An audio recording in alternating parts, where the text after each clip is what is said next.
podcasts you love. From people you trust. This is Twit.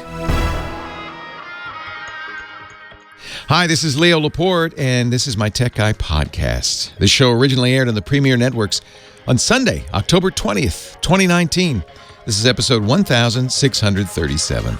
Enjoy. The Tech Guy podcast is brought to you by Wasabi Hot Cloud Storage. Thinking about moving your data storage to the cloud?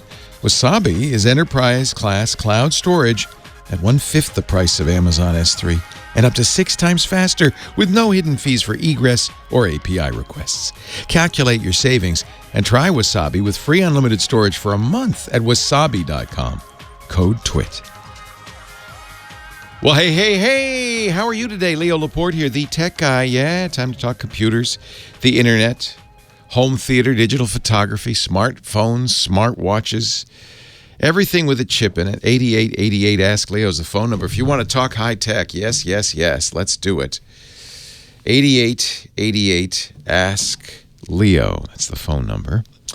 Let's see. Website. Should tell you about that, should I? TechGuyLabs.com.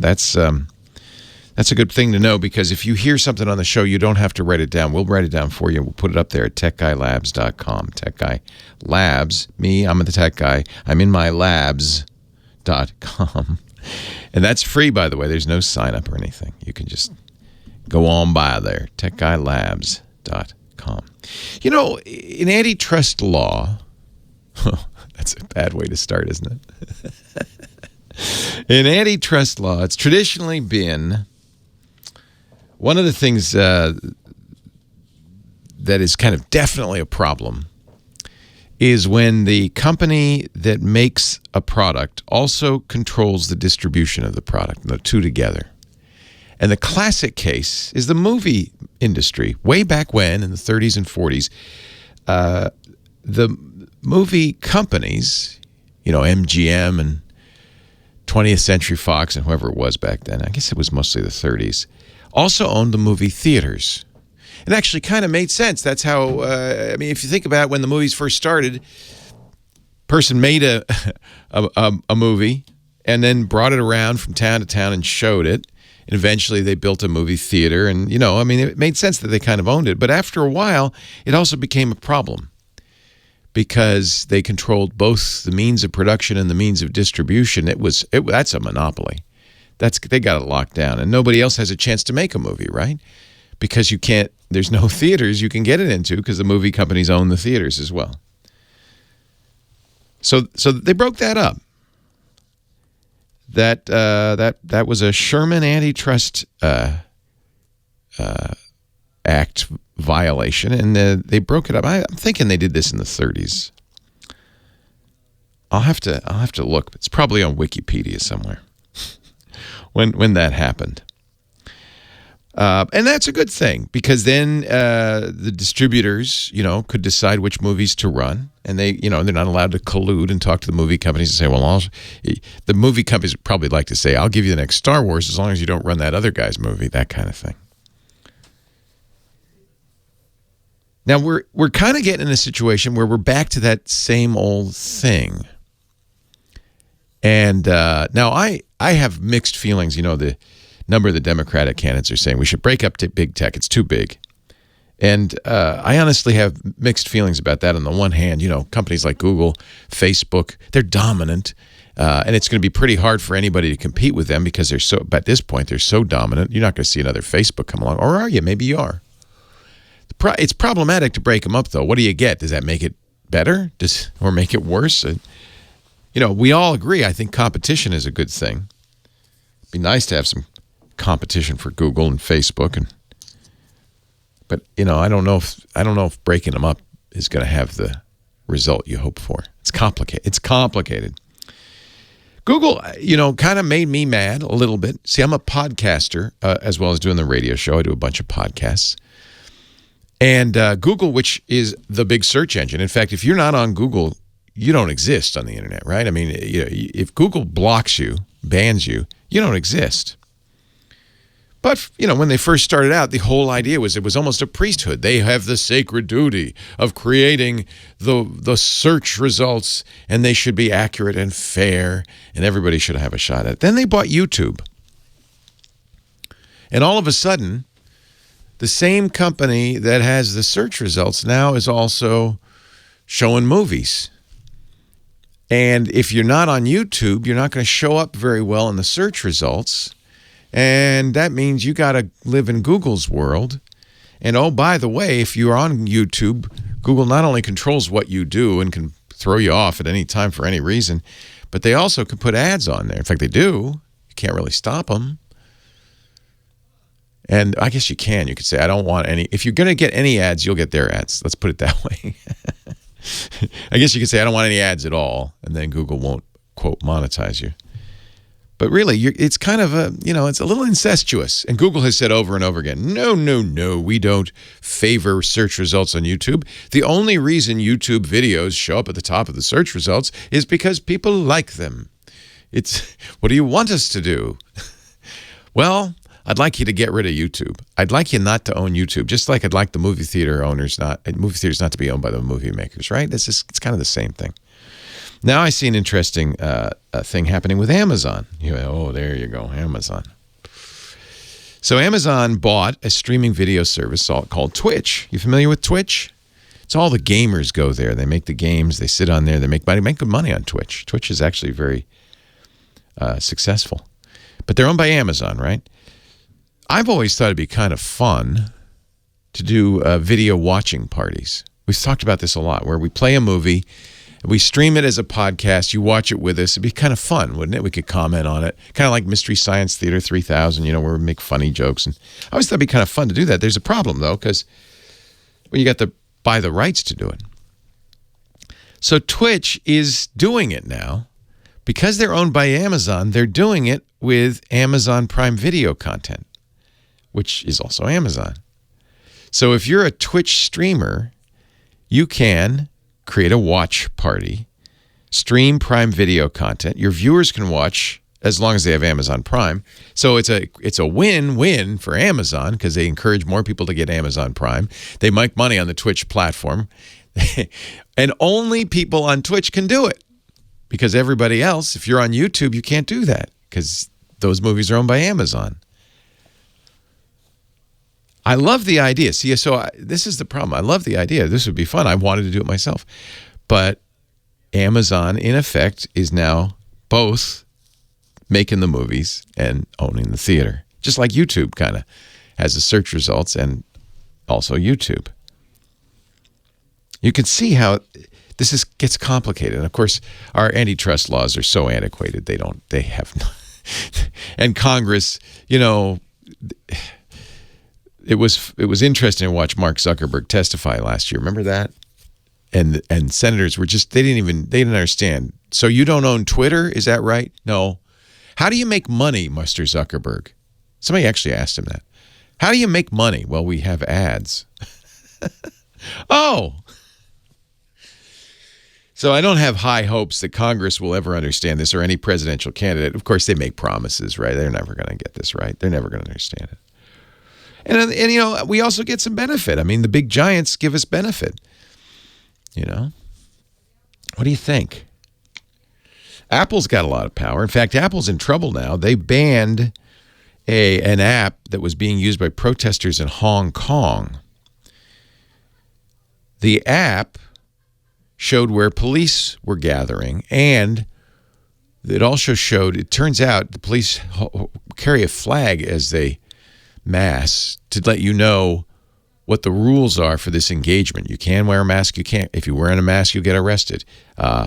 We might shoot you, might not. So this map, HK Map, showed all of this stuff. It was a live app. It was crowdsourced. So protesters in Hong Kong would say, their police are gathering here. Chinese government didn't like this map. Of course they don't like this map. So they asked Apple to take it down. The company took it down, put it back, took it down finally for good. And Tim Cook, the CEO of Apple, sent a memo to Apple employees saying, well, we found out, Chinese government told us, that this was being used to target the police and to also know when the police weren't around so that they could rob stores and stuff. None of this was true. It was a bald-faced lie. Not true. Demonstrably not true. And now members of Congress, it's an interesting combination. Ted Cruz, Ron Wyden, Tim Cotton, Marco Rubio, and Alexandria Ocasio-Cortez. There's 5 of the most unlikely people in the same room.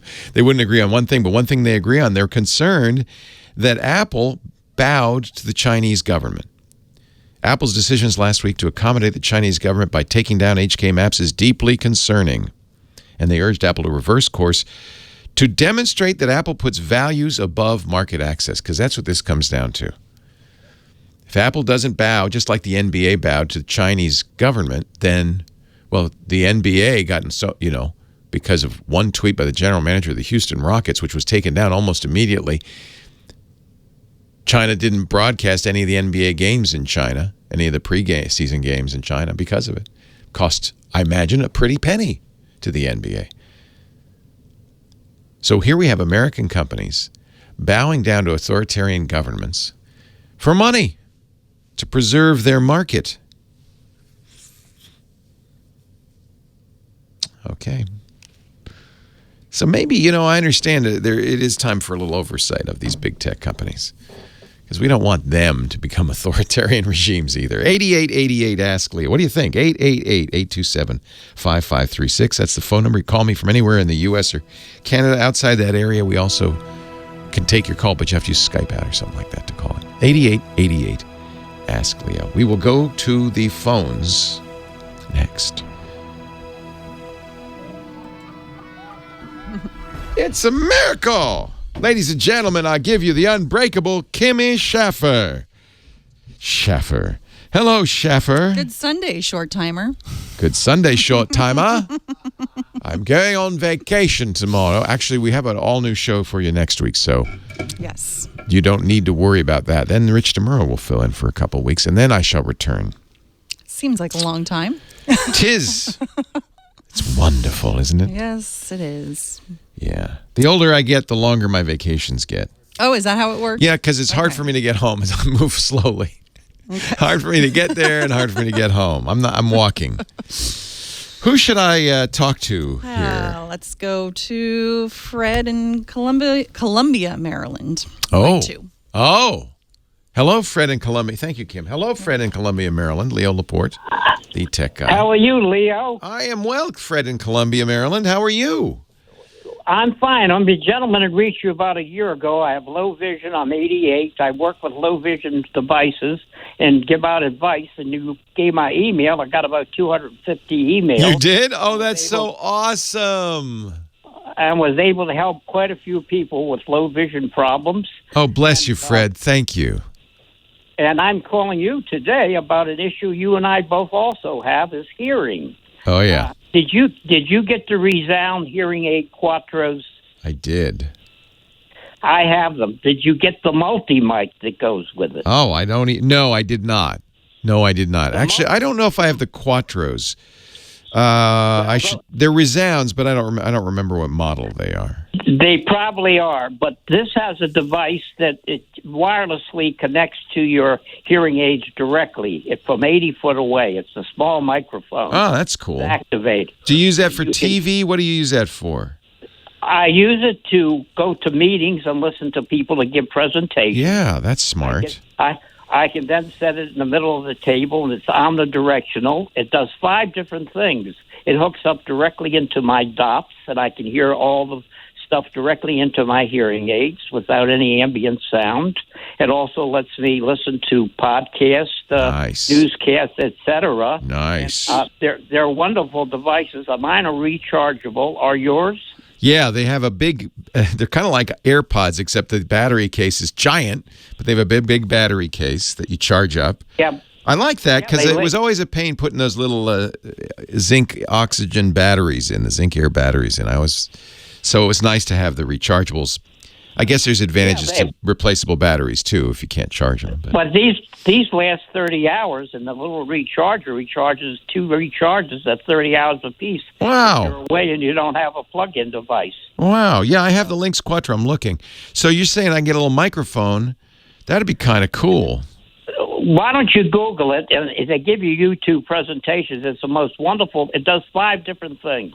Nice. And it's great for people that have hearing and have ambient sound in restaurants.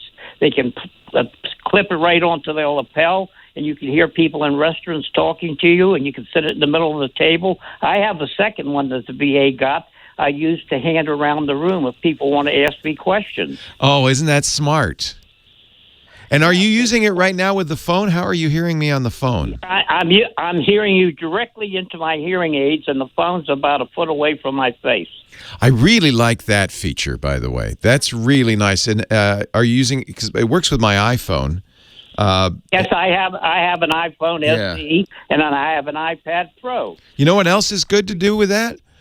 Remember when back in school and the World Series would be on and you'd bring a transistor radio and you'd put it in your ear and the teacher'd catch you and then take your transistor away? Remember that? Yes, I do. I can listen to the World Series on my hearing aids and my wife doesn't even know. That's right, and I can listen to all-day music and your broadcast. Yeah. And it's I'm good for voice. It's not full stereo high-quality sound. It's not as good as headphones would be, but it's good for voice. Oh, it's fantastic. Yeah, I listen to audiobooks that way. Shh, don't tell my wife. Too. Yeah. I have a device What, that honey? the Library of the Blind gives me that plays discs that are actually flash drives on a disc. Isn't that and awesome? I listen directly into my hearing aids. I listen to my dot directly into my hearing aids. I'm glad you got them through the VA, though, because they're very expensive. And this is something that's going to change because next year it's going to be legal to sell hearing aids over the counter. And wow. Yeah, that's going to change everything. And there are already companies like Oticon who are looking at lower cost, I'm sorry to say, not really low cost, but relatively lower cost. Because I don't know about you, you didn't pay for them, I guess the VA did, but my Quattros cost $6,000. Well, that sounds a little high. Does, doesn't it? I see them through the real good audiologists. You can get them for about $3,700. Oh, man, I'm going back to my audiologist. I'm on a refund. Actually, they have a gimmick to these hearing aid companies. They have locked hearing aids. So if you buy them from, say, Costco or another organization, you have to go back to them to get That's what's changing. The law has changed. I hope it does. And that, I think, is going to, because these things really need to be available to everybody with hearing loss. It's a really important thing. So the FTC has approved that for, I think it's 2020, maybe it's 2020. So that's going to be a very big change. And what I expect is some competition. That's going to be really good, too, because there'll be other companies, Fred, who want to make lower cost that'll drive the price down, and more intelligent stuff in there. Fred, always a pleasure. Thank you for joining me. Leo Laporte, the Tech Guy.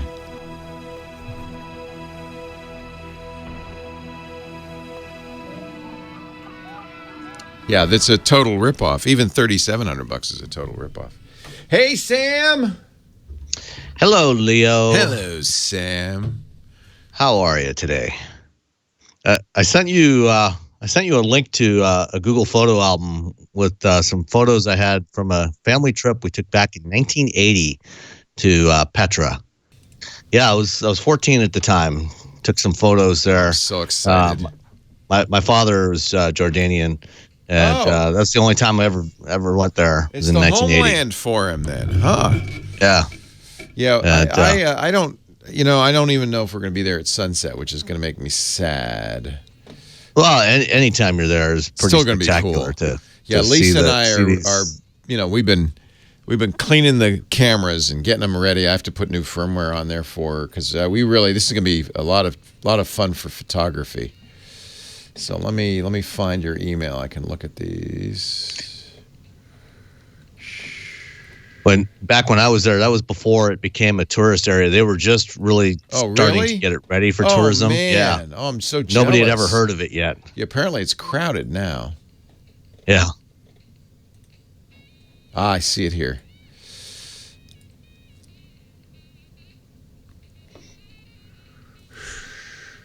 Can I show them on the air? Sure. There's nothing really personal in the ones I sent you there. Nice. I'm very excited. It's a bucket list.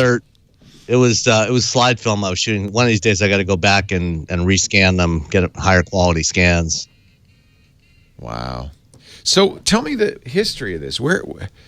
How old is it? So it's about I'm trying to think. I think it was about 500 BC. Wow. Was this city? It was a very important trading. The civilization's lost, though, right? They didn't. Yeah. The people that lived there are all gone, and it was along the Silk Road. The intersection of various trade routes, and it was pretty spectacular. And that's inside the treasury. Looks like there's no one there, which I'm so jealous. Yeah, it was amazing. I mean, they were really just starting to get this rebuilt. Wow, that is so cool, Sam. Thank you for sharing those with me. Yeah, no problem. Yeah, everybody's seen the picture of the treasury. That's the most famous. Right, that's the one that appeared in the Indiana Jones movie. Right. But what you see in the movie is not what's inside. It's basically just one big chamber inside there. Right. Very cool. I don't know if you'll get to go inside any of the. Yeah, I don't know if you still can or not. I don't know what the. If you do, it's pretty amazing because it's all sandstone, so you see all the layers of the sediment in there, all the spectacular colors. It's really amazing. So excited. Yeah, and Jerusalem, and the Valley of the Kings. It's going to be an amazing. Oh, you're going there too? Yeah. We start in Athens. We have 4 days in Athens, and we get on the boat and go to Jerusalem. We're doing an overnight in Jerusalem. We have 3 days in Jerusalem. Lisa's doing a helicopter ride over Jerusalem, which I thought might be a bad idea. So, and then I'm sending her. You go, honey. You have fun. And then we get back on the boat, go through the Suez Canal, which has always been. I love canals. I want to hit all the canals. So the Suez Canal, that's a big one. It takes all day.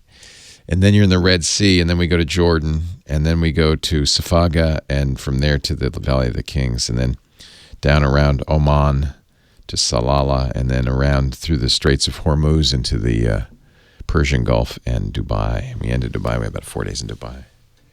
All right, you get to spend some time in Aqaba? No, I wish. That's the problem with cruises. It's a day. They dock, you get off, see stuff, get back on, they sail away. Sam Abuelsamid is here. He is principal researcher at Navigant Research, also the host of the fabulous Wheel Bearings podcast. Hello, Sam. Hello, Leo. How are you today? Great. Joins us each week to talk about automobiles. What do you got for us today? By the way, I got to give you credit. Before you, we were talking last week about camera mirrors and how eventually you're going to have all the mirrors in your car will be replaced with screens with cameras. And you mentioned that there was a optional feature on the Chevy Bolt. The new car we got, the Chevy Bolt, got it in last summer. And you finally figured out how to use it. Or you finally figured out it was there. I said, we didn't get that. But then I thought, I got in the car, I thought, there is this little lever here. What happened? Oh! So it's a little weird because it's wide angle.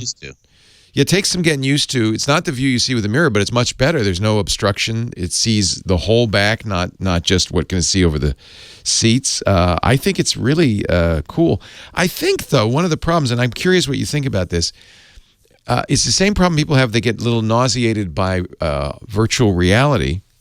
The screen is here, so your eyes are converging, a couple of feet away from you. But the view you're seeing is more distant, so your focal distance is actually deep within that mirror instead of at the surface. So there's a mismatch between the convergence distance and the focal distance. And that's the same thing that happens with VR. You're looking at screens that are close to your face, but what you're looking at is kind of deep inside. It's focused deeper. And that's what makes people nauseated. And the thought is it's because it's evolutionary psychology, because if ever that were to happen before technology, it would mean you ate some bad mushrooms and you should throw up now. Yeah, I mean that is a potential problem in the case of the camera mirrors. I think it's probably a little less of a problem than with VR. Yeah, because it's not right in front of you. It's not right in front of you. But I do notice that I look up and I have to refocus. It's like it's weird. And so I think that's and going on. They're working on improving that. Oh, okay. Like the newer generation ones, the one that's in the Bolt that was the first vehicle to come out with that. And the newer ones that are coming out on some models this year have a higher frame rate, and they're making some other adjustments to improve on that. Oh, good. Yeah, it's cool. Oh, I mean, I like absolutely. it. It's funny. Yeah, well, and especially in a lot of modern cars, a lot of SUVs and stuff where you're up higher and you often don't have very good visibility of what's right behind you, and what's around you. So having features like that, even if it's something that you can switch back and forth between the mirror and the camera view, I think it is beneficial because it can give you that extra situational awareness. Yeah. It's nice to have, and it's a great gimmick. Yeah, absolutely. What do you want to talk about? Situational awareness. Yes. Getting more and more connected cars on the road. Within the next few years, our forecast at Navigant is that almost 100% of new cars are going to have data connections in them. Yeah. And so companies are finding interesting new ways of using that data connectivity. So we've got features like what are called eHorizon or Connected Horizon, depending on which supplier you're getting it from. And what it's doing is it's gathering data from the cloud. So you're taking data from vehicles is being sent up to the cloud. So as you drive along, if, for example, you hit a patch of ice or a slippery spot and it activates your stability control, it'll send a message up to the cloud with, the stability control is activated. You got a low friction surface and where that location is. And then that can get shared back down to other vehicles that are coming down the road. And, then those vehicles can, the stability control in those vehicles can actually activate proactively as you're approaching that particular area, and if necessary, combined with information about the road contour. So if there's a curve coming up and there's a patch of ice or a patch of sand even that would trigger the stability control, it can make the vehicle slow down automatically a little bit as you're entering that curve to a speed where it can more confidently get through there safely.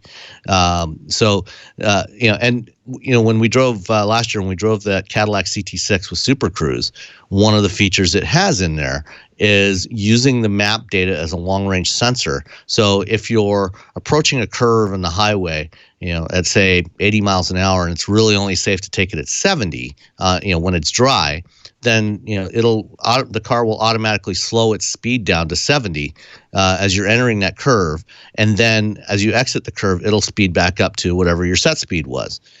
Now with this eHorizon stuff, let's say that was it was raining there. You had a little bit of rain or something that caused the less traction in that section of road. Instead of slowing down to 70, it might slow down to 60 or 55. Nice. So you can get through there safely and then resume your speed. And so a couple weeks ago, I was at a demonstration with Continental. They showed this off using this eHorizon information tied into the stability control, driving into a curve that had been sprayed down by a water truck, and the car automatically slowed down as we entered the curve. It was on cruise control, automatically slowed down to a safe speed as we entered the curve, and then as you exit back onto the straight, it would resume its previous speed. Wow. See, do you think cruise control makes you safer or less safe? I think, like a lot of driver assist features, it depends on how you use it.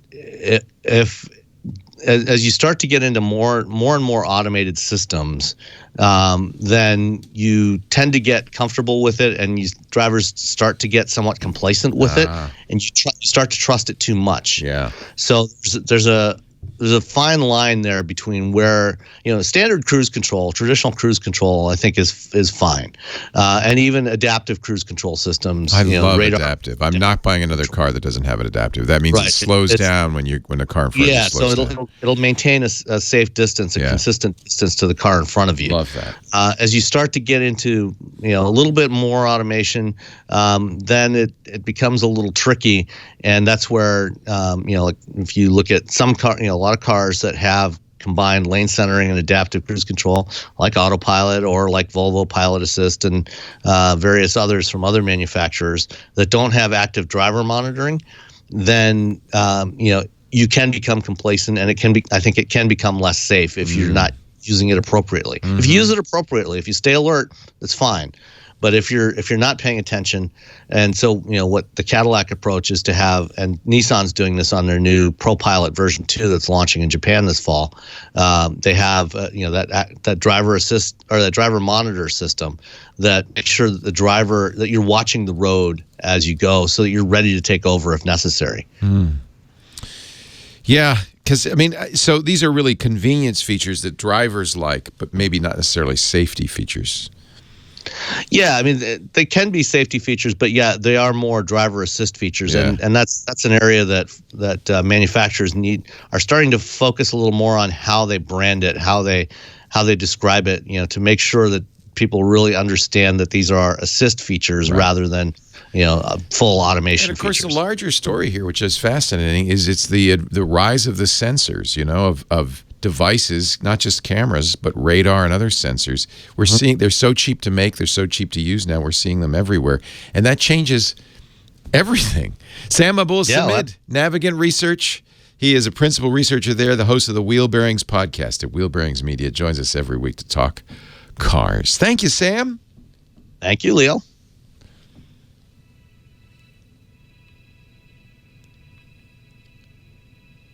Really cool. I love the automated features, but I was always, very careful to keep my hands and most on the wheel. Most drivers are, but sometimes once you get comfortable with it, when it works 90% of the time, 95% of the time, it's really easy to become too comfortable with it, and then all of a sudden it hits that 1% situation that it doesn't know what to deal with, and then that's when things go bad. That's when things go terribly wrong. And that's what it's like, as a human driver. Yeah, 99% of the time we're absolutely fine, and then it's just something those happens. Edge cases. Yeah. I I love having somebody else drive for me. I can't wait till autonomous vehicles. I realize this as I get older. It's making me nervous just driving. And I'm not yet to the age where I'm not, I'm having limitations in my driving. I just know what can happen. I don't want to be responsible. Yeah. Well, I on Friday I went over to Ford headquarters, and I sat down with Jim Farley for about 45 minutes and did an interview with him. Jim is the president of new businesses and strategy at Ford. So they reorganized their senior leadership earlier this year. So Joe Henricks is in charge of essentially all the legacy business of building and manufacturing and selling cars. And Jim is in charge of all the future stuff. So mobility, smart cities, and automated driving all falls under his organization. And we had a really good conversation about that. And it'll be on Wheel Bearings. I'll posting it tomorrow, and I've got an article about it on Forbes. What do you use to record? So for something like this, I usually go in with triple redundancy. I have my Zoom H1. Right. I also have my phone going with Otter voice notes, so I can get a transcript. Smart. And then for this one, I also took a couple of Audio-Technica mics and a little mixer with me, and plugged that in, plopped it down on the conference room table. And which one you're going to use? The AT stuff? The AT2100. But which is that the audio you'll end up using the podcast, you think? Yeah, that's what I That's what better I used. than the Zoom. I had part of the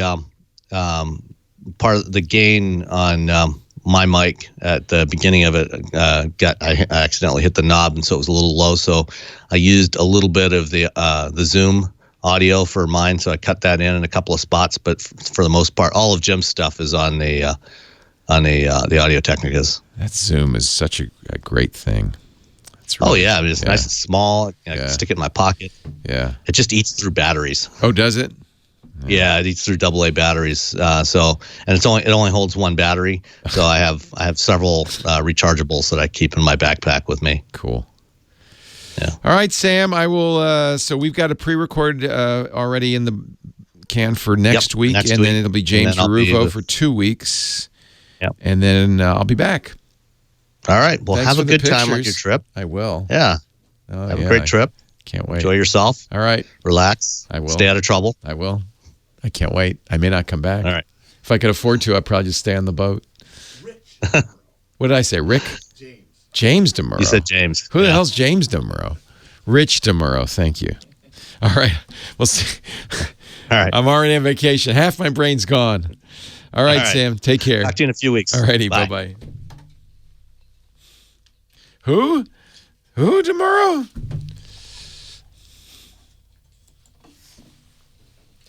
Who?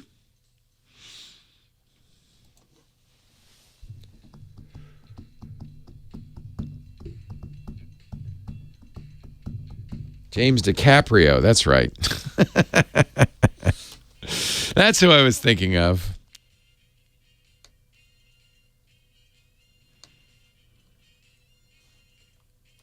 Here we go.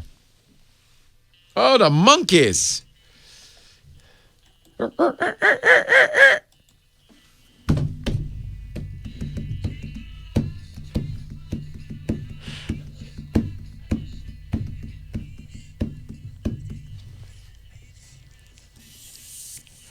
Leo Laporte, the tech guy.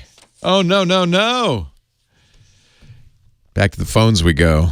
8888. Ask Leo the phone number. Stacy in Commerce Township, Michigan. Hello, Stacy. Hello, Leo. Thanks for calling.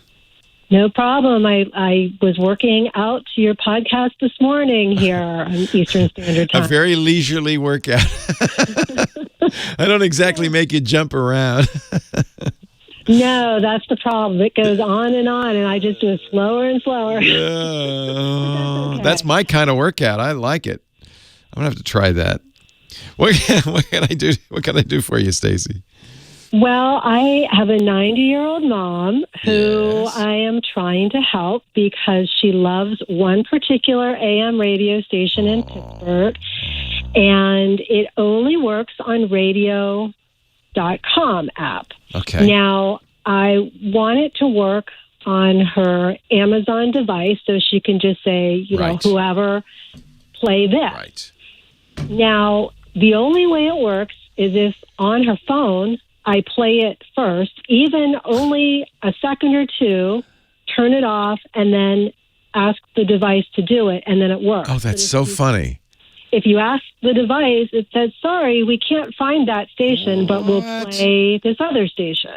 So Yeah. the first thing to figure out, it got confusing when radio stations started putting their content on the internet. They just did it on their website using, remember, Real Audio, and it wasn't very good.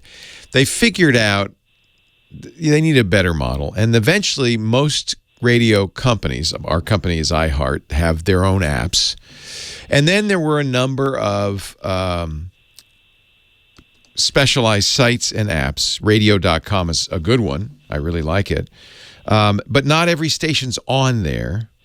I would say the first thing I would do is see if the station she's looking for is on TuneIn.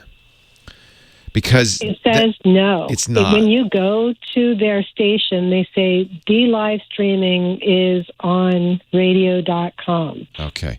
What's But I will the check, station? just in case. What's the station? KDKA. Oh, that's the oldest station in the country, at least one of them. It is. They did the first elections broadcast way back when, KDKA. Yeah, it looks like. Yeah, you'll have to check. I'm seeing some KDKA stuff on TuneIn, Okay. but yeah, see, that's the problem. So if KDKA, for instance, is owned by iHeart, they're going to be on iHeartMedia, not on TuneIn. If they're owned, CBS took all of their stuff off TuneIn, and then CBS got bought by another company called Entercom. It's very confusing. The radio, landscape has gotten very fragmented and confusing. You need to figure out where you can get it. But you say sometimes it'll play. It's very interesting. I wonder if is it only work if this is going to sound weird, the Amazon Echo can hear the music coming out of your phone? Like if you went in a different room and it didn't hear it, would it still do that?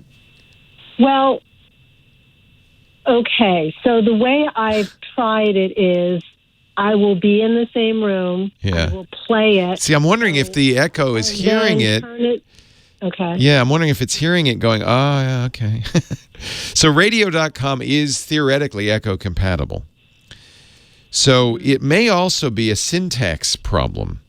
And I've noticed this for instance, our podcasts are on TuneIn. Sometimes you can just say listen to Twit and it'll play, but sometimes you have to say listen to Twit on TuneIn. So maybe she needs to, let me look at the support at radio.com. Maybe she needs to say it specifically in a certain way, like on radio.com. So, Echo, play KDKA on radio.com. Try that. Okay. That helps it find it. So we know it can play it. Yeah. And in theory, it should be able to play. What is it? So if you say Echo play KDKA, it doesn't. Sometimes it goes. I can't find it. Right. It won't do it by itself. Or I have tried just the number, play 1020 AM radio. Yeah. And it won't do it. Now try different syntax just to see. Sometimes, remember, it's trying to understand what you're saying, and it's just a machine. So sometimes giving it a little bit more information. For instance, trying on radio.com might work. Or, yeah, you're right, might even say KDKA 1020 AM. You might have to mess with the syntax a little bit. She can also set it up on her Echo app, right, and enter it manually, but that's a pain in the butt. She really doesn't understand. Yeah, no, I know. No, but this is the greatest thing. We gave our in-laws, but my mom has it too, and Echoes, and they just love it. But so my in-laws, basically only say, "Listen, play Elvis music." That's all they ever say, and it does a good job of that. But my mom uses it for all sorts of things. When she starts the running the tub, it takes a while to get warm, so she'll actually set a 30-second or minute timer on her Echo so she doesn't forget she's got the tub running. And there's all sorts of ways people can use this, especially as you get older. I think it's a wonderful boon.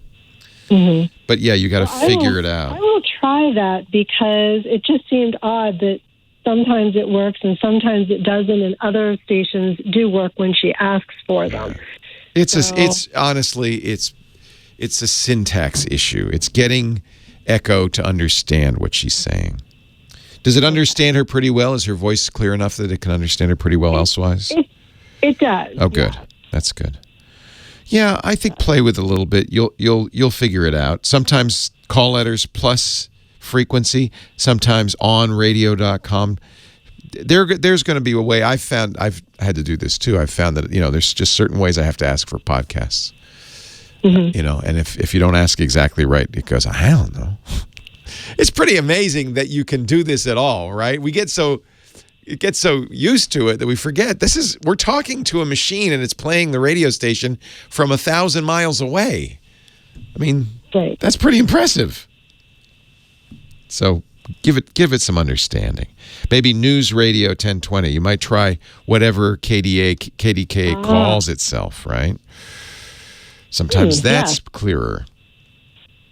Okay. Yeah. Perfect. CBS messed up stuff by moving around, and I think that confused Amazon's Echo is confused. Poor little A is confused. Oh well. You've seen the play it for your mom, the Saturday Night Live Amazon Echo Silver. Oh, it's so funny. It's on YouTube. Play it for your mom. It's an Amazon Echo for older people. Okay. If she's got a sense of humor, she'll love it. She does. I will. And I know you will love it. Thank you, Stacy. Back to work. You. Do your jumping jacks now. Okay. Take care. And the one thing, we're going to talk to Dr. Mom when we come back from the news break because she's got an update on Echo. But one thing that is the case that people can start, you have to learn, right, how to use this thing. We're getting trained how to use it as much as it's getting trained. One thing you can say is, in the app is, did the Echo do what you wanted it to do? And you could say no, and you can help it get better. You can also ask, and this is very valuable. In fact, I should have mentioned this, Stacy, but you can also ask it, what did you just hear? To find out if it even heard it right. So you can say, Echo, what did I just say? Or what did you just hear? And you can get an idea of if it's interpreting it properly. It may not be. It may be, sometimes it's very humorous. What do you think I just said? I just think you said, put the snow on the roof and let's take a ride. Huh? Well, hey, how are you today? Leo Laporte here, the tech guy. Now it's time, to talk computers, the internet, home theater. digital photography, smartphones, smartwatches, all that jazz. 8888 Ask Leo. That's the phone number, 888-827-5536. That's toll free from anywhere in the U.S. or Canada. If you are out of that area, you can still call. Don't worry. Just use Skype out or something like that. You have to be able to call a phone number, but since it is a toll-free phone number in the U.S., shouldn't cost you anything. 888-827-5536. Website, techguylabs.com. That's where you can get everything I mentioned, everything we talk about, links, and you can even leave comments. That's free. There's no sign-up. techguylabs.com. Your comments are appreciated. Mike B. just sent me the Wikipedia article about the famous Hollywood antitrust case. This is, I was talking last hour about how the motion picture companies owned the movie theaters, and that caused, that was a monopoly. And the FTC started investigating them back in the silent era. They finally took them to court in 1938. Department of Justice sued Paramount, MGM, Warner Brothers, 20th Century Fox, RKO, Universal, Columbia, United Artists. Case was settled in 1940 with a consent decree. Studios had to comply by 1943. They did not. Took them back to court, ended up in the Supreme Court, finally decided in 1948. Forced all movie companies, movie studios to divest themselves of the movie theater chains, which ended the studio system in Hollywood and also ended the vertical integration, the monopoly that movie companies had. So thank you, Mike B., for that link. It's a fascinating story, and I didn't realize it started in the 30s, but it went all the way through 1948 before the Supreme Court finally settled it all. On the line with me right now, Dr. Mom from San Diego. Hello, Dr. Mom. She's our Amazon Echo guru. Hello, Dr. Mom. Hey, Leo. How you doing? I'm well. How's it? How's life? You moved from Long Island to San Diego. You like it there? Love it. Was at the SC homecoming game yesterday, which was a very happy slaughter. How fun. Oh, yeah. How fun. It's nice weather, too, isn't it? A little bit better than Long Island. I'm so looking forward to not having to shovel as of this year. Yes. Yes, you will quite enjoy it. So what's I will new? not miss shoveling. What's new in the Amazon world, the Echo world? I mean, we talked last time. We talked about all those new devices. Have you received any of them? I know you ordered them all. No, the Buds, which are the only ones that aren't vaporware, are right. coming into the month. Those are pretty. Supposedly released. Those look pretty good, actually. They're well priced. I bet they sound good. People say they sound. Well, pretty good. they work with Bose, so these, except it'll have no lows. It should be fine. The other things. The Ring, everything else is ask for an invitation. It's coming at some time someday. In the future. Who knows when it's going to show up? Well, what did you get then? Well, no, this is a new skill that they announced. Oh, okay. One of the things, if you notice, have you gone to a friend's house and they have an Echo? Yeah. Talked to it, and you wanted to play your music and such? No, it's not going to do that. It's their Echo. It does now. What? It'll do it now. I gave you the link. You now have something called Guest Connect. It requires you to set up a special account on your Echo where you give it a phone number. Okay. Give it your phone number. It records your voice. Okay. And then you go to a friend's house and you say, connect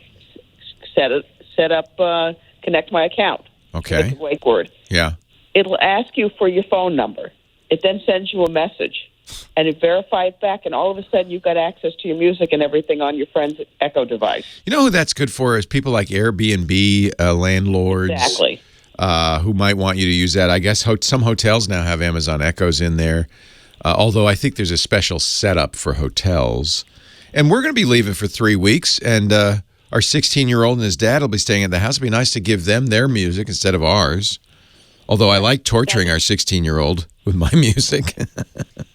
You trust him for 3 weeks without you? Oh, you're a brave man. I'm a brave man. Somebody's got to feed the cats. The only thing that's the typical Amazon creep factor, you know how the Echo records what you say and you have 24, you can go back in and erase it? Yeah.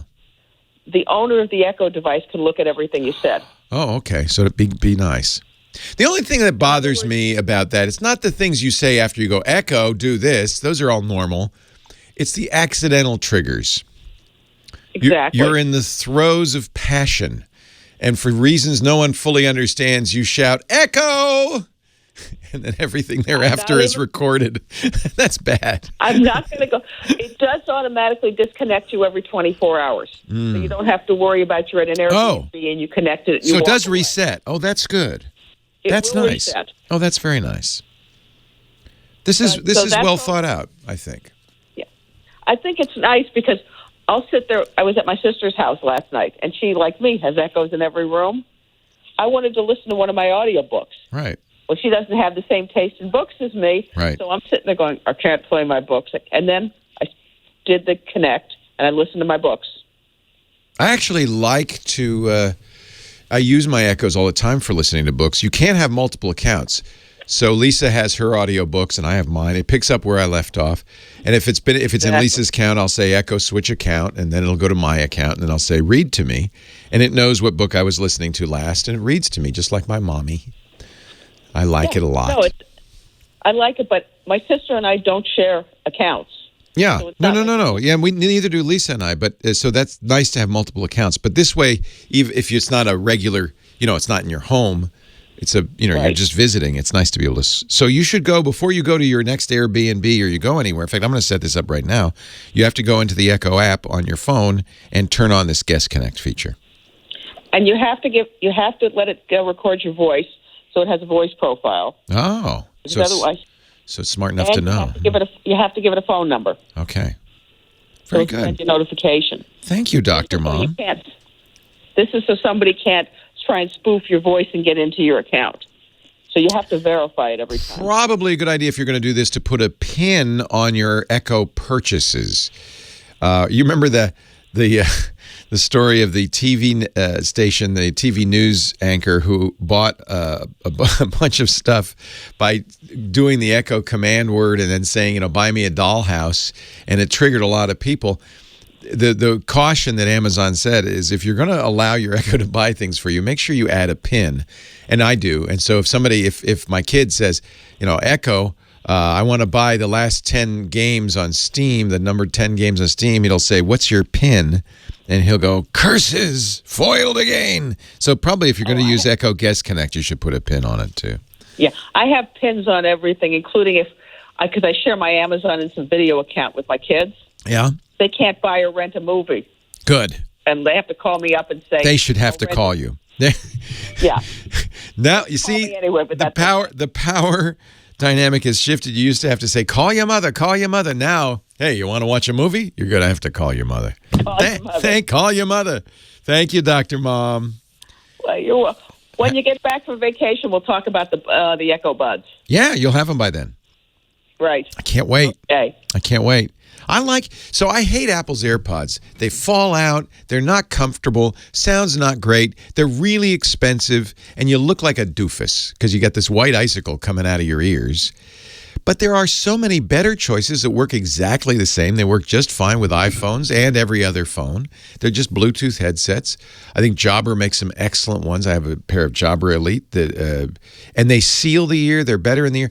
The Samsung Galaxy Buds, better, I think. They sound great. They seal the ear. They don't fall out as easily. Apple makes kind of the worst Bluetooth earbuds, if you ask me. And I think these Amazons might be pretty good. Plus, they got Amazon's Echo built in.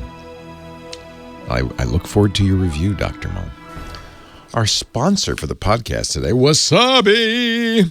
Hot cloud storage. No, not the hot stuff you get at the sushi bar. Hot cloud storage. Wasabi is low-cost, high-speed, fully secure storage that blows away the competition, including Google and Microsoft.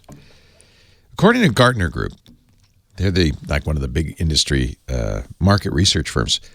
Within the next 5 years, 80% of businesses will have shut down their traditional data center, moving it up to the cloud. Right now, it's 10%. 10% to 80% in the next 5 years. Analysts expect a massive migration to the cloud for its associated cost savings, operational efficiencies, transformative way of scaling your business, data storage, It's a massive concern. An estimated 163 zettabytes by 2025. That's 163 followed by 21 zeros. That's a lot of data. But I want to tell you, a lot of that data, people are just going to say, I don't know, I'll just put it on Amazon or I'll just put it on Google. You're going to be the smart one that says, no, I'm going to save money. I'm going to have a better cloud storage solution. I'm going to have Wasabi. Wasabi invented and patented a revolutionary process that lays data on the disks sequentially instead of using blocks. And what that does for them, it means they can do enterprise-grade cloud storage that's 80% cheaper and 600% faster than Amazon S3. You can say some storage is immutable. That's fantastic in this day and age of ransomware. Because ransomware gets on your system, and then, of course, it immediately spreads to everywhere it can get to, except it can't get to your data on Wasabi. It's immutable. It's also safe from Joey in the mailroom who's fat-fingered, It's just as secure, and I would say in most cases even more secure than on-premises storage. HIPAA compliant, FINRA compliant, CJIS compliant. So that tells you something too. I mean, it is awesome. And they don't charge, unlike S3. It uses the S3 API, so all the software you know and love you can use. You already know how to use it. But unlike S3, they don't charge you for API access. They don't charge you for egress. They just charge you for what you're putting on there. You calculate the savings for yourself, and you'll start a free trial if you go to wasabi.com, click the free trial link, enter the code TWIT. That'll make it an unlimited free trial, so you could just pound it, upload tons of data, really see how it responds. I think you'll be impressed. You're migrating to the cloud. I know you are. Everybody is, but do it right. Don't be a sheep. Go to wasabi.com. Use the offer code TWIT so they know you heard it on the Tech Guy podcast. We thank them for their support. It's two great guys who've been very supportive all along, Jeff and David. Thank you, guys. Wasabi.com, offer code TWIT. Leo Laporte, the Tech Guy. 8888, ask Leo. The phone number.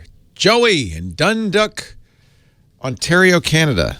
Is that it, Dundalk? Hello. Hello, Joey. I'm a big fan, first of all, but I have a question. Yes, sir. My question is, I bought a NAS, a Synology NAS that you're in front of us. Network attached storage. It's a big computer with no keyboard, mouse, and monitor, just lots of drives, lots of storage, and it goes on your network. That's why it's network attached storage, and you can access it from any computer on your network. Yeah, and that actually is precisely my problem. Uh-oh. So I have been using it for Plex. Very good choice, yes. Yeah. A sponsor of our shows, I should add. As of recently, I have not been able to access it. So I will go into DSM's Disk Station Manager, which is their operating system. Mm-hmm. And as of a last month or two, I have not been able to access it at all. I go to the IP address, can't connect, won't show up. If I go into the Finder and click on it in the Finder, I can log into it. I can see the files. Oh. But I can't actually go into the files. The server's not serving, in other words. Basically. So you can in the file manager on the NAS see your files. You know that the server's running because you can log into it, but you can't use a Plex client to get the movies. So I can't access DSM at all. I can't access... Oh, you can't? The only way I can access the server is through Finder on the Mac. It's through the Mac Finder. You know, in Finder there's the network tab. If I go to the network tab, I can see my server. I can log into it. It gives me a login screen, to the Mac. But when I go in, when it shows me the Finder window with all the folders, when I click on it, I can't do it. So in order for it to show up as a Finder window, you have to turn on a sharing file system, whether it's SMB or Apple File System, all of that. That may be failing. There may be security software blocking it, and make sure everything's up to date in your DSM software. I would suggest stopping and restarting any file server software you have running to make sure that that's running. It does sound like something is not doing well. If you're going through a router, the router could be blocking it. You might have to open ports. You can usually check the logs in your router to see if it's blocked. So check the firewall log there. It could be. I mean, there's a lot of things it could be. This is a tough one because, my Synology just worked out of the box, but maybe I was lucky. If it doesn't, then there's all sorts of things that could go wrong. And it's hard for me to say any one thing to try. The good news is with Synology, A, they're a very good company with excellent support. Their software is very, very good.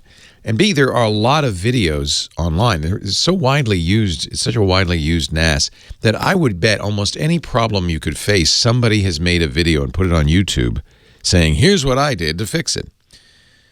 So I don't want to run through the dozen or so problems it could be because nobody would want to hear that. But you have my deepest sympathy. I don't know what's wrong. I can think of many things that could be wrong.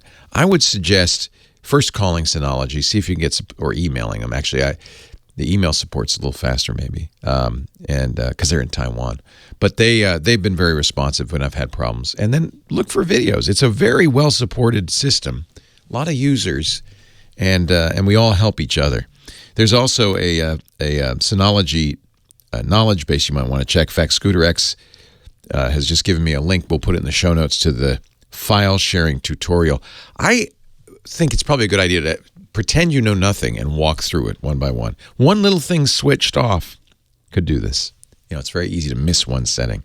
Bruce, Las Vegas, Leo Laporte, the tech guy. Hi, Bruce. Hi, Leo. Can I start off by giving you a book recommendation? Oh, yes. I love books, and I need something to take on my vacation. Well, there is a new book out called Rebooting AI, Building an Artificial Intelligence We Can Trust by Gary Marcus and Ernest Davis. I shall check it out. I'm looking at it right now on Amazon. I have learned so much from this book about the research, and they delve into a lot of AI as far as autonomous cars. Yes. And it's a fascinating book. And I'll tell you what, I listened to Gary Marcus on another podcast do about a 15, 20-minute interview. The guy is fascinating. I think really he'd be a good guest for your triangulation. You got it.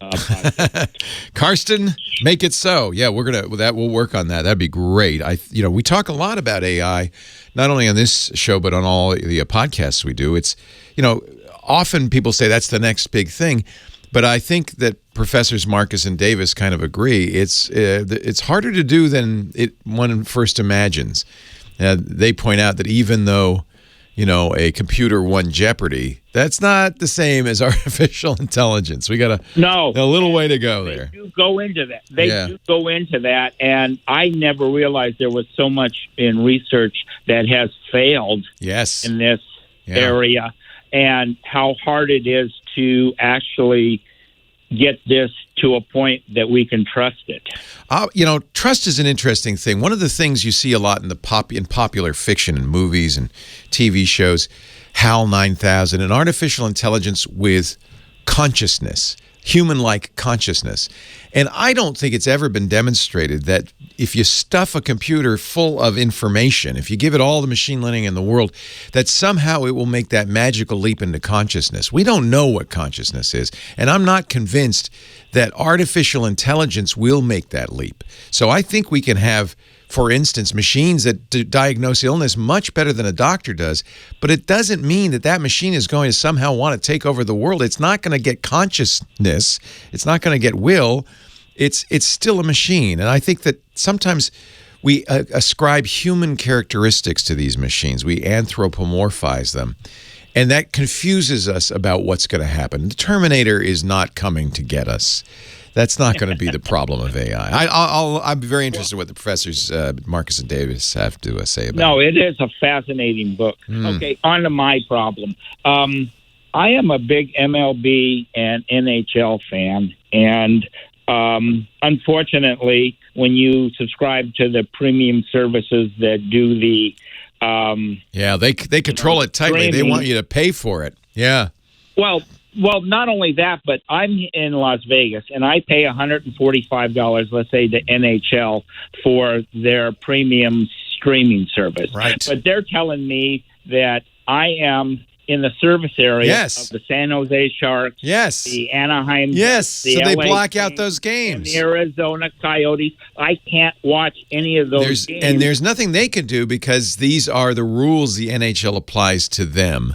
These are old broadcast rules. They've got to go away. But right now, you can't legally get around it. It's kind of annoying. I understand it. Why are you blacked out in Vegas from San Jose? That's crazy. Yeah, from L.A. and like MLB, I'm a Dodger fan. I'm 284 miles away from Dodger Stadium. That's the problem is that's the deal they made. And you can't, I mean, there are ways to fool it. Well, see, that's what I'm calling you about. I have the Aero system. But when I wanted to put a VPN like ExpressVPN onto it, they're telling me that the only way to do it is to put a router between my modem. No, you can use ExpressVPN on your computer. But not on my. But you don't need to put it on your router. Aero. Just put it on your computer, and then, including ExpressVPN, I do this all the time with my Eero. If it's on your computer, it'll tunnel through the Eero. You don't need to put it on the router. You only put it. Really? Yeah. You only put it on the Eero if you want every device in the house to be on the VPN. No, I just want my big screen TV. Well, you'd have to figure out how to get a VPN on that. And by the way, I'm going to tell you one more thing which is annoying, is that a lot of these services see you using a VPN because VPNs have some fingerprints, and they block you. They say, oh, no, nice try. Netflix does that. I wouldn't be surprised at all if MLB and NHL do it. Nice try, buddy. I know that I subscribe to the monthly for Eero, and that includes a smaller VPN. Yeah, but they don't allow you to change your location. Right. It's telling you if you need to change the location, you need to use a higher end VPN. Yeah. So and that's why they don't want to get in trouble. That's right. So you can use ExpressVPN, put it on your computer. I don't know how you'd put it on the TV. You could AirPlay or DLNA it to the TV, miracast it to the TV from a computer. How much of the Eero's abilities would I be losing if I do put the router? Well, at that point, the Eero is not routing. I mean, it's routing, but it's not. It doesn't know anything about your traffic, so it's not going to do any QoS stuff. It's not going to block ads. It's not going to do any malware detection or anything like that. That's all going through it in a way that it can't see and that's the whole point. You can't see what you're doing. So, and I like the way the Eero. Oh, I do too. So you don't. That's the whole point. You don't run it all the time. You just run it when you want to watch the game. Yeah, but I don't want to spend $280 on another router.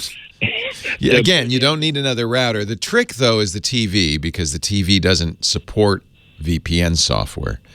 So you'll need to use some other way, play it off your computer to the TV, for instance, and then the computer can be running the VPN. Well, NLB and MLB, NHL and MLB their apps do not allow you to cast. In other words... Yeah, see, they don't want you to do that, huh? I wonder why. So I would then have to watch everything off on the computer. Unless the computer has HDMI. TV. If the computer has HDMI, they might let you do that. Yeah, I have an old MacBook. It's very frustrating. I have to say, it's so frustrating.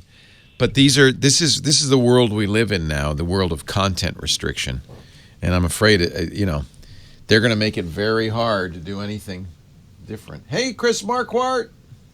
Hello there. Hey. I am updating firmware on the cameras. That's my job for the day. On the studio cameras? No, on the Sonys. Oh, on the Sony. It's like, I was just wondering if you were going around updating the Canons. I don't know. Do we ever update those, John? I don't know. I don't see a reason for it. No. All right, here we go. Okay, here we go. Leo Laporte, the tech guy. Time for our photo guru, Chris Marquardt. Chris is a great photographer. He is also a workshop leader if you want to learn how to do film photography, if you want to go all around the world and travel. This is the guy, discoverthetopfloor.com. I am a devotee of his wide-angle photography book. He made me a wide-angle guy. And his film photography book got me to spend a lot of money on film cameras. Hello, Chris Marquardt. It's all my fault. I am not bringing the film camera on vacation. I'm going to stick with the digital. Yeah, minimal equipment. Yeah, that's the problem. Small bag. Yeah, because I have to carry. I am never going to check my cameras or lenses. I'm going to carry those on. So I never do that. Yeah, it has to fit in your carry-on, and that's limited. Sometimes a tripod gets checked in, but never the cameras or the lenses. Yeah. I'd check a tripod. That's not the end of the world. So what do you want to talk about today, Mr. Cameraman? Well, I've brought you 5 exercises to boost your creativity a little bit. They're all very different, and let's see. I mean, everyone pick 1 or 2 or 3 and do them, and there might be a little light bulb going off your head. Yeah, I like your exercises. I find they loosen me up. They're good. I like them. Fire away. The first one might make you look a bit weird. It's what I call the 50 steps, 50 photos exercise. Just walk 50 steps in any direction, stop and take 50 shots from that spot. And I'm not talking about a burst of 50 shots, right? I'm talking about 50 individual shots. They're all different, but all from that same spot that you ended up at. Wow. You'll get to a point where you won't find anything new there, and then that's when often the creative switch happens in your mind, and you start trying weird things. So don't give up. If you say, I've done it all, don't give up. That's when you 20, people give up after 20 or 30. Don't. Keep going, keep going. Right. There's a good chance that you will, that a switch will flip in your And I can somehow move around. I can get on my knees. I can. Oh, yeah, sure. Okay, good. Absolutely. Right. Until someone points at you and goes, are you okay? You're lying on the ground there? I have to get 50 different pictures.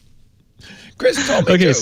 That's a good one. Second exercise is what I call the people know people exercise. Okay. 2 parts. First, go somewhere kind of touristy, and then for 1 hour, take only pictures without people in them. What? Go somewhere where there's a lot of people and then take pictures without people? Second part of this exercise, go somewhere boring, and then for 1 hour, take pictures with only people in them. This is a challenge. It is a challenge. That's what exercises are about, right? They should be challenging, otherwise you won't be able to grow from them. But this will give you a really different kind of idea about. Well, first of all, for some people that might be the first time they will actually take pictures of people, and True. that's a challenge in itself for some people. So so that's a good one. That's number 2. I'm writing these down. A third one is the fill the frame exercise. Fill the frame. All right. For 1 hour, shoot only things that completely fill the frame. And it doesn't matter how big they are, right? If it's too big, you might have to step back a bit. If it's too small, you might have to walk closer to something. So I can't get in close to fill the frame, but of course you can move. Yeah, one item. Sure. You can even zoom. You can even zoom. That's fine. That's fine. But fill the frame. That's one thing I see people all the time. People do not fill the frame, and that can be a good thing. But try filling that frame, and then switch it up a bit. Overfill the frame, like cropping even tighter by leaving stuff out, by going even closer. Oh wow! Getting closer will change your photography for a lot of people. Yeah. It's going to be tough with some. I mean, if you have a new iPhone with a 13mm lens, that might mean you want to go really bad. And try this with different focal lengths, right? Try this with a telephoto camera. Try this with a wide-angle lens. That'll change your perspective. Nice. One more exercise that I had to do when taking pictures for some of the books, and I call it the tabletop exercise. Go find random stuff on your desk, like small stuff, like a pair of headphones or Let me see here. USB dongle or a mouse or a pack of mints or a pack of gum. My desk is loaded. Yeah, me too. I mean, this is why the camera's pointing this way, not that way, because otherwise you'd see all the stuff on my desk. Yeah. And then just grab all that, put your camera on a tripod, point it at a tabletop, and then put all those things in the frame. And your challenge is to make this look really random, which is... It sounds like, okay, I'm throwing stuff on the table. It will be random. Yeah. But to make it look random, you'll have to put work in. This is to make something look truly random is a product photographer's nightmare, because they're trying really to organize everything. I know. No, I've taken a photo for the film photography book. Right in the first pages, there's a photo of a tabletop photo of a whole bunch of film canisters, rolls of film. And I think it took over an hour to set this up in a way that it looked very random. Why do you want it to look random? Oh, you don't want it to look like lined up. They're all lined up. They were not lined up, and I wanted it to be like, oh, I've thrown two hands of film canisters on the table, and it never looked this way, and unless I really deliberately placed them. It's a tough exercise. And the last one, and that is one that I really love, is the movie poster exercise. If you look at a movie poster, you'll notice that there's a lot of space around the people. There's a lot of space for the copy, for the text on it. And the challenge is try to take photos that would work in a movie poster context. Photos that leave a lot of space around the subject. And that space shouldn't even be distracting from whatever text you put on top. So that's the opposite of the get close and fill the frame. This is the leave space, but leave space that can be used to put some copy on it. I love this. All right, I've written them all down. I'm going to put them in my notebook as we go traveling around. It'll be nice to have some exercises to do if I need some inspiration. We'll also put them up on the show notes at techguylabs.com. A reminder, we're still looking for your pictures of golden, right? That's the assignment. Golden hour? Golden hour, golden things, golden hour. We'll have a bit of everything, I think. All right. So when will we do the review? In 2 or 3 weeks? Maybe a little longer? Should be maybe when you're back from. Okay. So that's about a month from now. Maybe a bit more time than usual. November 17th. So you have, this is good. You have a month to take pictures of something golden. And the idea is by the way, you don't need a fancy camera. You could do it with your camera phone. But the idea is something using that as the theme, something wonderful. Upload it to Flickr, which is a free photo sharing site, flickr.com, and then submit it to the Tech Guy group. It's a big group. There's tens of thousands of people in there, lots of pictures. Just make sure you put TG Golden in the tag so we'll know it's for the Tech Guy. Tech Guy TG Golden. And Renee Silverman will say, oh, thank you. And she's our moderator over there. And then in about a month, Chris will go through all of the submissions. I know one golden I'm going to do is this. You suggested I throw sand in the air in Petra, Jordan at sunset. In Petra, yes. Big cloud of sand. Then shoot the picture at Petra. So I'm going to do that. And I hope it will be golden. Great, Chris. You'll be back next week, so will I. We recorded ahead of time, so we have a fresh show for you. And then it's Rich DeMuro for 2 weeks. He's going to be filling in from KTLA, and I know you'll be calling in, continuing. So we'll still have plenty of Chris. And then I will be back in a month. We'll look at some golden photos. Chris's work is online at discoverthetopfloor.com. Don't forget his great podcast, too. Tips from the Top Floor, tfttf.com. Do you do German language podcasts? Because I know you live in Germany. I do. I do 7 different podcasts Holy at this cow. point. Parts of them are in German, yes. You actually do more podcasts than I do. I'm impressed. Thank you, Chris. Leo Laporte, the Tech Guy. More calls right after this. You do 7 you do 1 a day. No, not quite. 7 in total, but 3-4 of them are weekly. Nice. Well, I guess I do 1, 2, 3, 4, 5, 6, 7. I do exactly 7 myself. There you go. But one of them has 2 episodes. That's this. All right, Chris. 4 of them about photography. Throwing. And the rest about other clicking. things. And I'm putting these exercises in because this would be fun. When you're on the boat, and we're a lot of sea days, You feel like, well, you can do all these. But I could do these because they're, so that's perfect. Yeah. Nice. Oh, and the movie poster thing. Play with put those photos in Keynote and put some text on it and make them look like a movie poster. That's a fun exercise. All right. The iPhone Studio mode actually is pretty good for that because takes the background out. The background out. That's kind of a weird image. I'll show you an example though. I took one at the airport in Boston. How good is the edge detection now? It's gotten better. It helps to have a kind of a neutral background. But there's an example. So this kid was sitting in a airport. You could see the armrest there. He was sitting in an airport seat eating chips. And that's pretty good. It came out really well, I thought. Yeah. One night only. Baby takes a while. Chip eater. Yeah. more space, little more space next time, and then really big headline. I know. Very cool. This is the kind of thing where we're looking for here. It's fun. Yeah, really fun. All right. Thanks, Chris. Cool. See you in a month. All right. Enjoy your vacation. Thank you. Take care. See you in a while. Take care.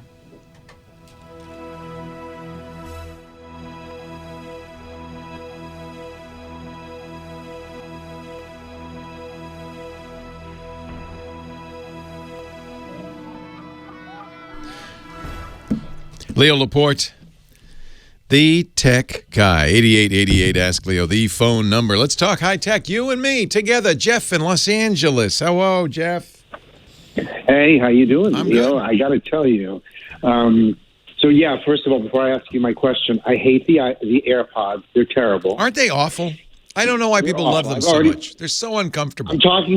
I'm talking to you on one now because the other one is long since gone. God only knows where it is. It can fall right out of your ear. And another pet peeve I have of Apple that I wanted to tell you a long time ago, not the reason for my call, is when is Apple going to figure out?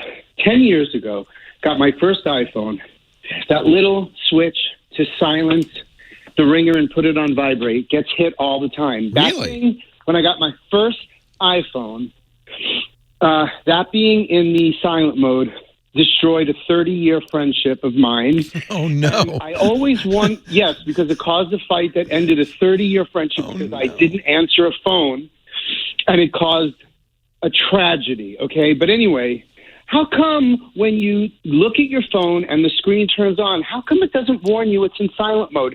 So many people always say, including me, oh, the phone got switched into silent. And I see what you're saying. It wasn't that it got switched off. It's got it switched on, so you missed calls. I get what you're saying. It happens to me all the time. I notice that I hit my phone the wrong way, and why doesn't this damn screen just say you're in silent? You got to unlock it a million times a day. They could put a little icon at the top of the screen, couldn't they? God, my car tells me when anything's turned off. Everything tells you when it's turned off, but the iPhone doesn't. I have mixed feelings about this because the iPhone is the last phone that has a physical, mechanical silence switch, and I actually really like that.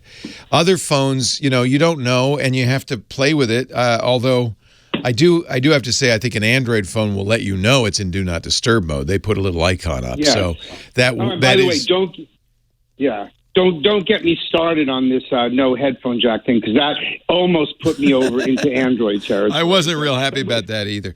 Here's what I do. I have my iPhone in a case that actually gives it a little lip, and the little lip is enough to prevent me accidentally hitting that switch. So this is just a little plastic, kind of clear plastic sheath that I use just so if I drop it, it doesn't shatter immediately. Leo, that lip is a great idea, but it won't rekindle my 30-year friendship, nor will it. Well, I'm sorry about that. I think there's other causes about that than just, you can't just say, Tim Cook, you did it. It's your fault. Nah, it was a phone call I didn't get. I feel your pain. No. I feel your pain. My partner, by the way, is always accusing me of not answering his call. But what I told my partner is, iPhone is always off. So there. If you want, that's going to solve the problem. So there, and it is true because I'm always on the air. My phone is always off. It very rarely is the ringer on. So you need to. This is my suggestion: Jeff, you need to set expectations. I am not going to answer. I also tell people, it's kind of a lie, but I tell it anyway. I say it all the time. I don't answer email. I don't do email. Don't send me email. I'll never see it. Now, honestly, I might see it. I hear you. But I don't want to be held responsible for seeing their email because I miss a lot of email. And you're right. People get mad. They get mad. They say, you're ignoring me. You're not answering my email. No, I don't do email. Let me answer my question because it's so important and I don't want to run out of time with you. You should, by the way, get your friends to text you instead. That's what the kids do. Yeah. Yeah, but the text in the silent mode, you miss them too. But whatever. Okay, here's my question. There is a website, and it shows, and it allows you to see real time and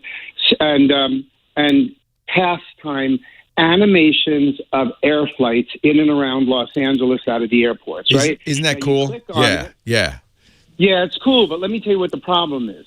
And I'm not going to say the name of this website because I want you to tell me how to hack it. But you go to this website, and it allows you to download a half an hour of animation, and you can look at that at any speed you want, from real time to like 30 times normal, right? Yeah. But to get the next 30 minutes, you have to click again, and then you lose the first 30 minutes, and then to get the next 30 minutes. So if I want to have a video, because I'm using a screen capture software, if I want to have a video of 24 hours of this, see, I know once I download the 30 minutes, I can watch it 20 times at all different speeds, but I can't hold on to it and string it together with the next 30 minutes and the next 30 minutes, so I have as many hours as I want. You would like 8 hours of flights coming and going from LAX. You just like to have that go forever. Well, I want to be able to grab 24 hours and string it together into a video. What I do now is I have to record the entire process of downloading 30 minutes at a certain speed, and then I have to, and on the screen capture, you see me now reloading, and that takes about 30 seconds to reload the next 30 minutes. And then I have to go in and start chopping out all the pieces I don't want. And I just want to be able I'm thinking the reason that they limit you is they don't want you to do exactly what you want to do, which is sit on that site loading that video forever and ever and ever. Because lots of people would do it. Somebody would turn it into a screensaver for sure, right? So, yeah, but I just want to. I understand. You're a nice guy, but they don't save the chunk. Yeah, I understand. But if they're giving it to me, why can't I save it? So tell me the site, because if I can't look at it, I can't tell you how to get around this. It's called WebTrak, WEBTRAK, and I can download a 30-minute segment and watch it as many times as I want. But once I download the next 30 minutes, I understand. I don't have the first 30 minutes. I want to know, where is it stored on my computer? Because I could watch it over and over again. And I can watch it at different speeds, that 30-minute chunk. But the minute I click to watch the next 30 minutes, I can't see the first 30 minutes.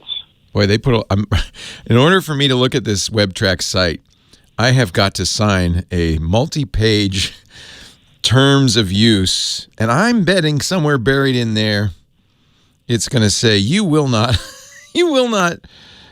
record more than half an hour. I don't know. I'm going to open it up. What I'm trying to figure out is how they're doing it. If it's standard HTML5 video, if it's video at all, if it's Flash. I'm now looking at a nearby airport. It's really cool. Would you speed it up? Would you get 24 hours, but then speed it up so you see it in 5 minutes? That'd be kind of neat, wouldn't it?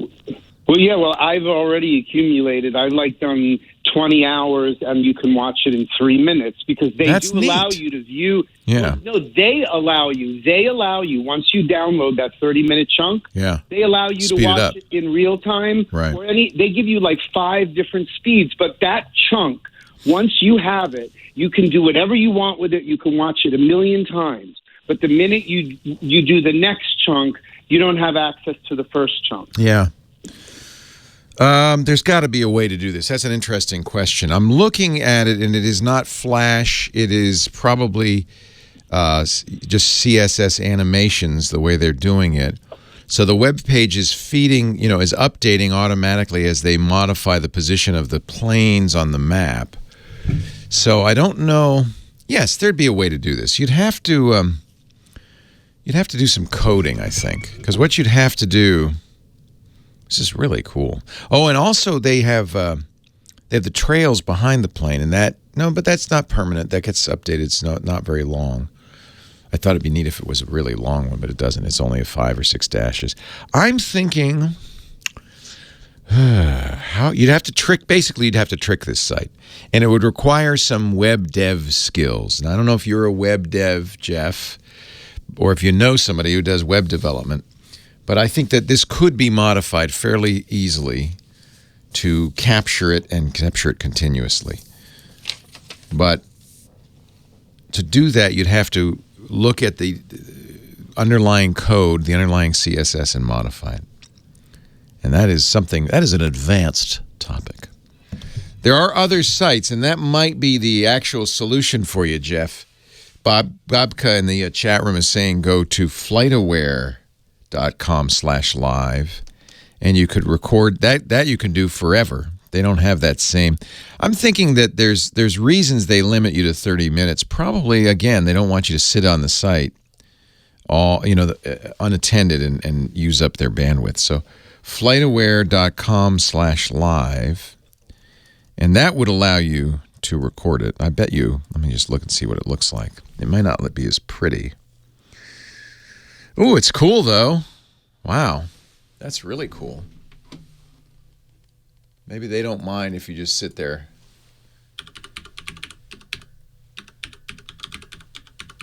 Can I zoom in? Let's go full screen. And then allow location access so that it knows where I am. Oh, yeah. There you go. This is kind of similar. They're probably using the same data. And I can zoom in. And this you could just sit on. So do this. This is what you want, Jeff. FlightAware.com/live. None of the same restrictions as WebTrack. Wow, look at all those planes. So SFO is right here. Oakland's right here. This is the Santa Rosa Airport. Let's go right over on top of SFO. Is this all the farther I can zoom in? Yeah, this is the maximum zoom. That's kind of cool, though, right? So there you go, Jeff. Record that. I would guess it's coming from the same information source. Well, hey, how are you today? Leo Laporte here, the tech guy. Time to talk about computers, the internet, home theater, digital photography, smartphones, smart watches, the 49ers 6-0. Oh, I'm sorry, didn't mean to sneak that in. 8888 Ask Leo. I know, no spoilers. 888-827-5536. Toll free from anywhere in the U.S. or Canada. We were talking before the break to Jeff, who was trying to record more than half an hour at a time at his web-based flight tracking site, and the chat room has come up with many, many answers. It turns out there are a lot of sites like this. FlightAware.com, FlightRadar24.com, and all of them let you record kind of infinitely. LiveATC.net. Furthermore, on some of them, you can pay for access to their API, their programmer's interface, their application programming interface. That's an API that lets you write your own program to do it yourself. So if you have the data coming in, that'd be a fun little project. In fact, even if you've never programmed before, it'd be a great project to kind of get because it wouldn't be hard, but you'd figure out how to get that data from the sites and then how to process it and display it on the screen. You can make your own movie. It's fun. It's really fun. So this certainly is something you can do with a variety of sites. If you want to make that movie, that 24-hour movie, sped up of all the different flights. Keith in the chat room says, I have so many windows open right now. I know, I have 2 right now.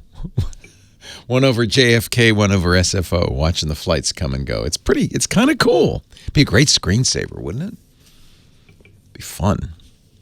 8888 Ask Leo. That's the phone number. We are continuing to take calls. In fact, I'm going to go to line 1 right now. And Larry in Falcon, Colorado. Hello, Larry. Hi, Leo. Thanks for taking my call. Thanks for calling. I travel, and I use a lot of USB drives, and I'm looking for a BitLocker type program for my Mac. Is there such a thing? Yeah, of course. Mac has BitLocker in effect. BitLocker is the Windows full disk encryption technology that comes with Windows Pro. Apple has File Vault that comes with all versions of Mac OS. But if you just want to encrypt a USB key, it might be more sensible just to use a third-party program. Depends how you want to do it. Do you want to encrypt it so you can carry around in your pocket but nobody can access it, and then you stick it in and decrypt it and copy stuff off, that kind of thing? Yeah, that's exactly what I want. You don't need it to unlock the minute you log into it. You could run a program and unencrypt. Yeah, and hopefully it could be across Windows and Mac. Yeah. So Samsung sells large SSDs. They're USB SSDs. They're not large in size. They're just large in capacity, 1 and 2 terabyte. They're actually the size of a book of matches, a little bit bigger. They're not big. And I think that Samsung, aware of the notion that you're carrying around quite a bit of potentially precious data on this thing, it comes with encryption, Windows and Mac. When you first plug it in, it launches the software and says, all right, you got to install this on your Mac or you got to install it on your Windows machine, and then it will automatically unlock. You'll have to enter the password each time, and it'll automatically unlock. So if you don't yet have the USB key or you're willing to buy a new one, I would take a look at these Samsung SSDs. They're really, really fast. They're USB 3. They're high capacity. And I think the built-in encryption software is exactly what you want. If you don't, you want to do it with your own device, then I can. By the way, those are the what do they call those? I think this is T something. I have a couple of them. I actually bring them on my travels because I want to back up on something fairly compact and small that I can then put in my carry-on so I don't lose my pictures. So yeah, these are really great. Otherwise, there are wonderful third-party encryption tools. There was one that was kind of the default for years. It was called Truecrypt, and it was both full disk encryption, but you could also just encrypt a folder. You could certainly encrypt a USB key. Truecrypt was always a little funny because we didn't know who made it, and it seemed a little odd. And at one point, a couple of years ago, they posted a note online saying, we're not going to make it anymore. We discontinue this because there are security issues and we just don't want to fix them. And there was some thought that maybe the intelligence community was involved in some way.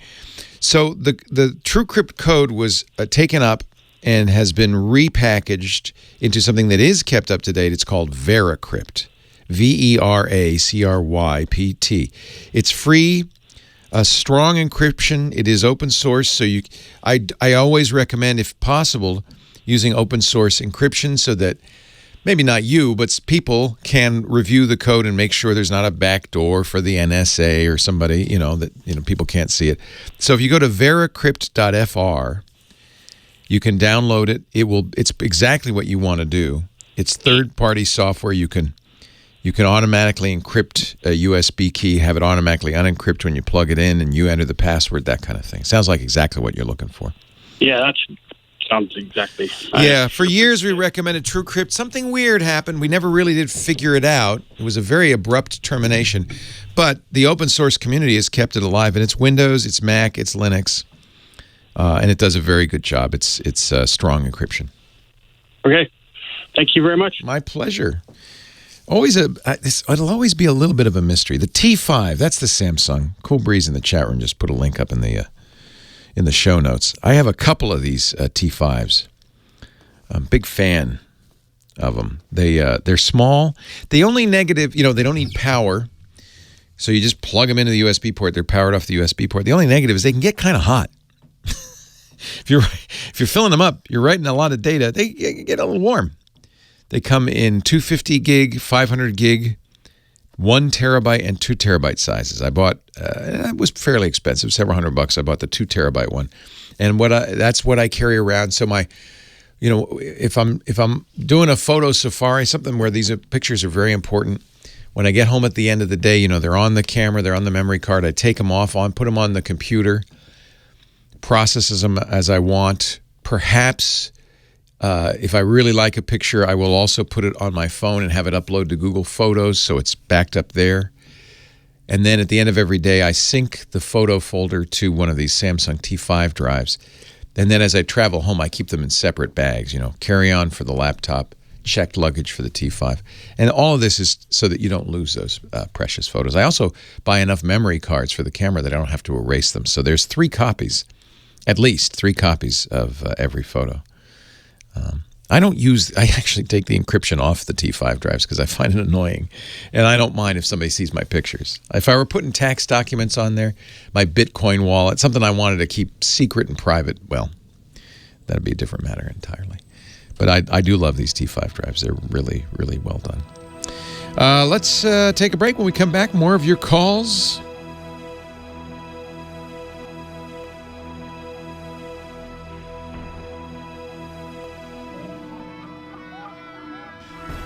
Love that. Leo Laporte, the tech guy. Hate to interrupt this great music you're playing, Lady Laura, our musical director. Haven't heard this song in ages. Let's go to line 4, Harold, West Covina, California. Hi, Harold. Hi, Leo. How are you, sir? I'm fine, thanks. And how are you? I am very well. What can I do for you? I'm going on vacation. So I'm very good. Before my question, I wanted to mention my niece Crystal and I sat in on your radio program about 4 years ago when she was attending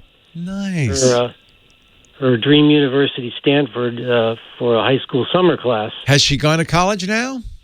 Well, she didn't get into Stanford, unfortunately, but she did get into MIT. Oh, shucks. I'm so sorry.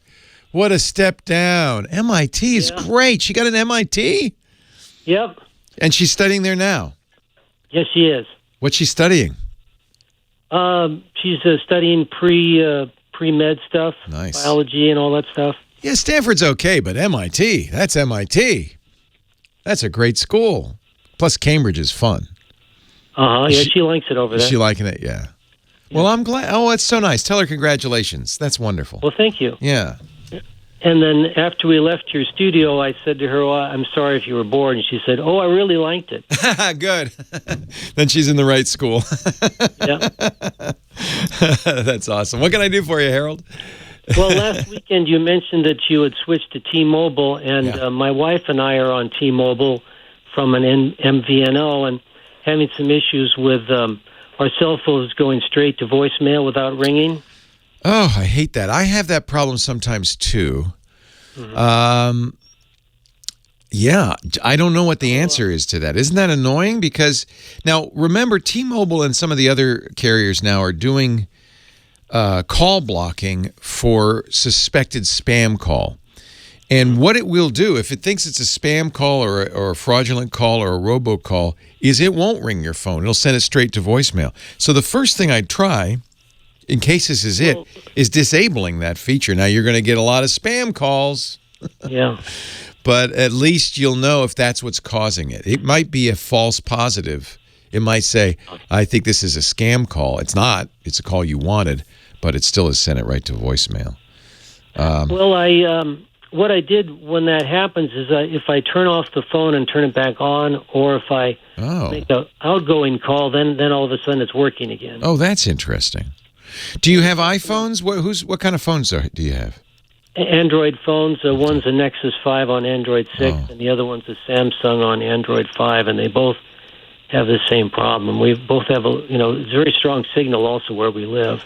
Yeah, I mean, it might be worth a call to T-Mobile. They may know what's going on, or a visit to a T-Mobile store. But the reason I asked is on iPhone, the new iPhones, there is a feature that you can say if it's an unknown caller, go straight to voicemail as well. I like that feature because if it's unknown, I don't want to pick it up. There's so many robocalls these days, I just don't want to pick it up.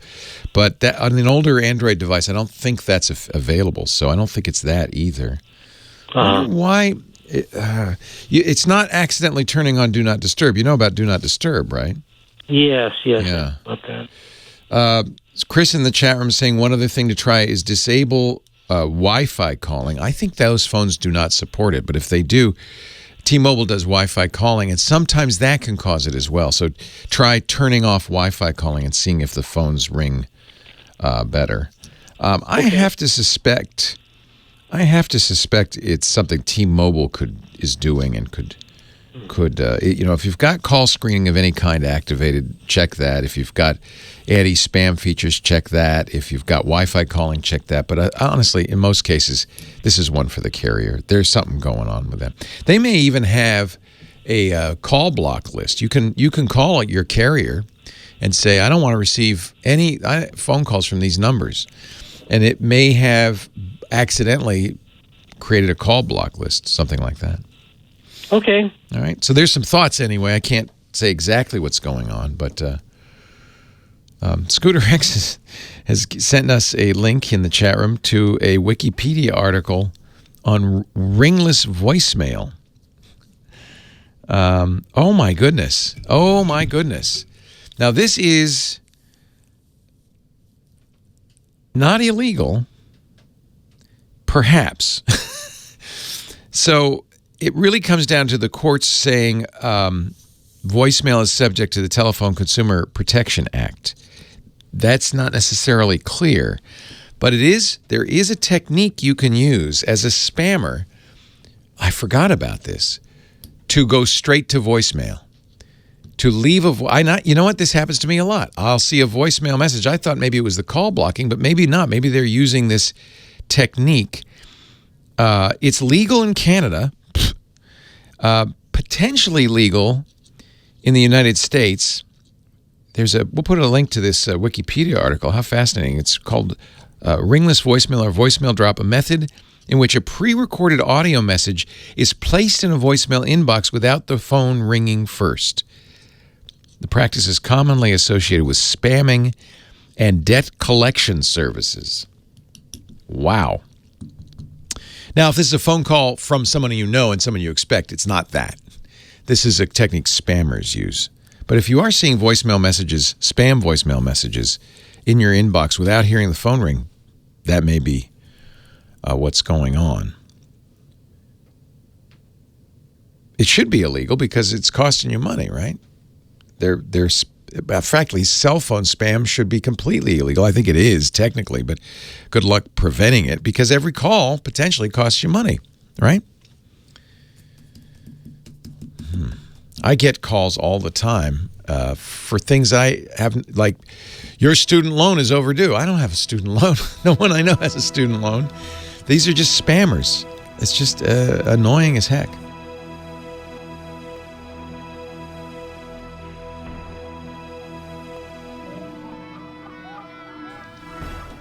Leo Laporte, the tech guy. Lady Laura, our musical director, just rocking out. Just rocking out there in the control room. I see you, Laura. 8888, ask Leo the phone number. Let's hear it for that girl, huh? Ellen in Costa Mesa, California. Hello, Ellen. Hi there. Thanks for taking my call. Thanks for calling. So I have an amateur problem. I'm sure you can tell me what's going on. I am not, despite all appearances, a professional. I also am an amateur, so go ahead. Well, this is an undamaged Asus computer. It's a laptop. Okay. Upon restart, I did restart it a couple of times. It was after supposedly an upgrade that I needed. It's now stuck in this miserable loop. Ugh. It's been going on for 24 hours where it's repairing disk errors. Oh, yeah. It might take an hour to complete. And then I got hopeful this morning when it moved on to a different message, which was fixing drive C. And it was like 85% complete. I said, we're going to go to church. We're going to come back and we're going to be good. And now it's repairing disk errors again. All right. So there are numbers of reasons this can happen. There actually could be disk errors. You don't have to drop a hard drive for it to have errors. Tell me a little bit about the computer. How old is the Asus? It's only about 2 years old. Okay, good. And it's running Windows 10 then, I take it. Yes. Yeah. So it could be that the hard drive is having problems and that the repair doesn't take. But there are some other things that you can do that can repair your computer, including going through a startup repair. This is a little bit tricky, but Windows 10 will let you do this when you restart. Like a safe mode situation? Yeah, it's kind of like a safe mode situation. You could actually go into, I think if you hit Windows key and type reset, you'll see this menu. You go into the advanced options, and there is a startup repair, which may be a more aggressive way of trying to fix this disk. It's also possible that if you create a USB install key with the Windows Media Creation tool and you do it without booting to the disk, see, one of the problems is trying to fix the disk it's running off of. So if you create a USB key, boot to that, and then run the repair, which is in the install, sometimes that works better. But it also could be that you've got a bad hard drive, that the hard drive starts to fail. And the problem with all hard drives is sometimes they fail in the first few months. Usually if they don't fail in the first few months, they're good for a couple of years. But then every year, a certain percentage of them, I think last time I saw a statistic, it was about 8%, will fail every year after the second or third year. So you could just have bad luck, and you've got one of those hard drives that lasted a couple of years and is now on its last legs. If you want to do the simple... Mean that, is that going to mean now I'm losing all my data as I sit here and look at the screen? No, okay. It doesn't. It means, if anything, it means that it can't read the disk on the parts that it needs to start Windows up. You never get into Windows, right? No, I never did. Yeah. So that's why you're going to need to download on another machine a Windows install and put it on a USB key and then run the fix from there. That'll do a better job, but it may not fix it. There's a couple of choices at this point. My friend Steve Gibson makes a program that would almost certainly help called Spinrite, but it's $89. It's expensive. It's more expensive than just replacing the hard drive in there. I was going to say, I do have a computer guy. I was trying to avoid that expense, looking up all sorts of fix-its online as I was suffering through this. Well, try this before you do that. Try downloading. You'll need another computer. You go to Microsoft, and only get it from Microsoft. They have something called the Media Creation tool, which will make a USB key. You'll need I think it's a 16 gig USB key, not a huge one, but 16 gigs. It actually puts the Windows installer on that thumb drive, and then you shut down that Asus. You start it up, and I don't know if you know how to do this, but you get into boot mode. You want to tell it to boot from the USB drive, not from the internal drive. And then in the Windows installer, you can run these, among the advanced options, you can run the startup repair. Try that. If that doesn't work, you could wipe the drive, but it sounds like you got something on there you need. I do have quite a few things I would like to have. So let's not do that. Your computer guy will do this. He will probably have Spinrite. Most repair guys do. And he could then take the drive, run Spinrite on it. What Spinrite does is it's kind of a lower level, hardcore disk repair. It's doing the same thing, but it does it more aggressively and tries to find every bad sector, move whatever's on those bad sectors to a good sector. Often that's enough in a case like this to fix the drive. So he could probably do that.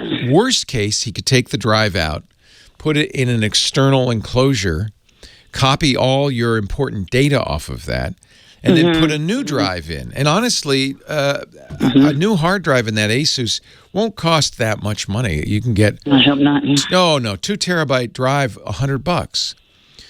So huge drive. It's bigger probably than you've got right now. A smaller drive would cost... So even though I didn't even breathe on this computer wrong, it's just totally normal for the hard drive to just up and begin to fail. Yeah, hard drives fail, especially spinning drives. You know, one of the things you could do, your computer guy could help you with this, if you put a solid state drive in there instead of a spinning drive, that would last longer. Solid state, you say? SSD, a solid state drive. It would be much faster. Boots would be faster. Loads would be faster. It would look like you got a brand new computer. And it's less likely to have these problems. See, think about what's going on. Okay. That hard drive is spinning around at least 5,400 times a minute, Very, very, very fast. It's a sealed environment, so no dust or anything can get in there. The head, the read-write head's kind of like the head on a cassette player, but it's floating just microns, millionths of an inch above the platter, close enough that it can read the electrical signals, but not touching it. Otherwise, it would gouge it. If you knocked it by accident, it would gouge it. And things happen. Just stuff happens. Every hard drive has bad sectors the day it comes out of the factory. Maybe you just had the bad luck that you have a bad sector, that one spot you really needed to start up Windows. Well, I'll give you one last hint, and it may or may not correlate to this. Before the crash, there was an error box that kept popping up at restart. Run //dill. Yeah. So, and I ignored it because it said it can't run in the specified mode. Yeah, so what's happening there, that's what we call a DLL is a dynamic linked library. It's a library one of your programs needs.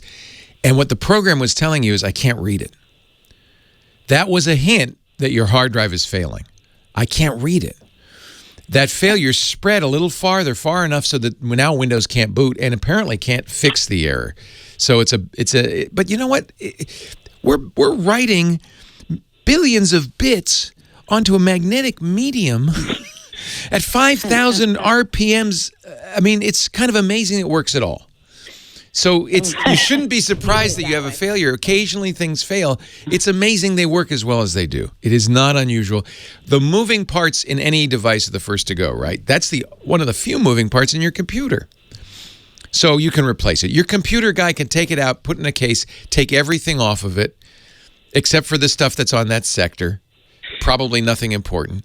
Get all your data off of it. Next time, though, keep a backup so you don't have to worry about it. Because next time I would just say, I'll go buy a $50 drive and replace it. Yeah, he should have set up a backup last time. Yes. I don't, right. You hear me talk about our sponsor all the time. I know. You're the one that's in the ad saying the people who back up are the ones who lost data. You're not going to lose data, though. We're going to get that data off. We're going to put a new hard drive in there, and I think everything will be fine. If you do get it back up and running with a troubleshooting, back up now. Leo Laporte, the tech guy.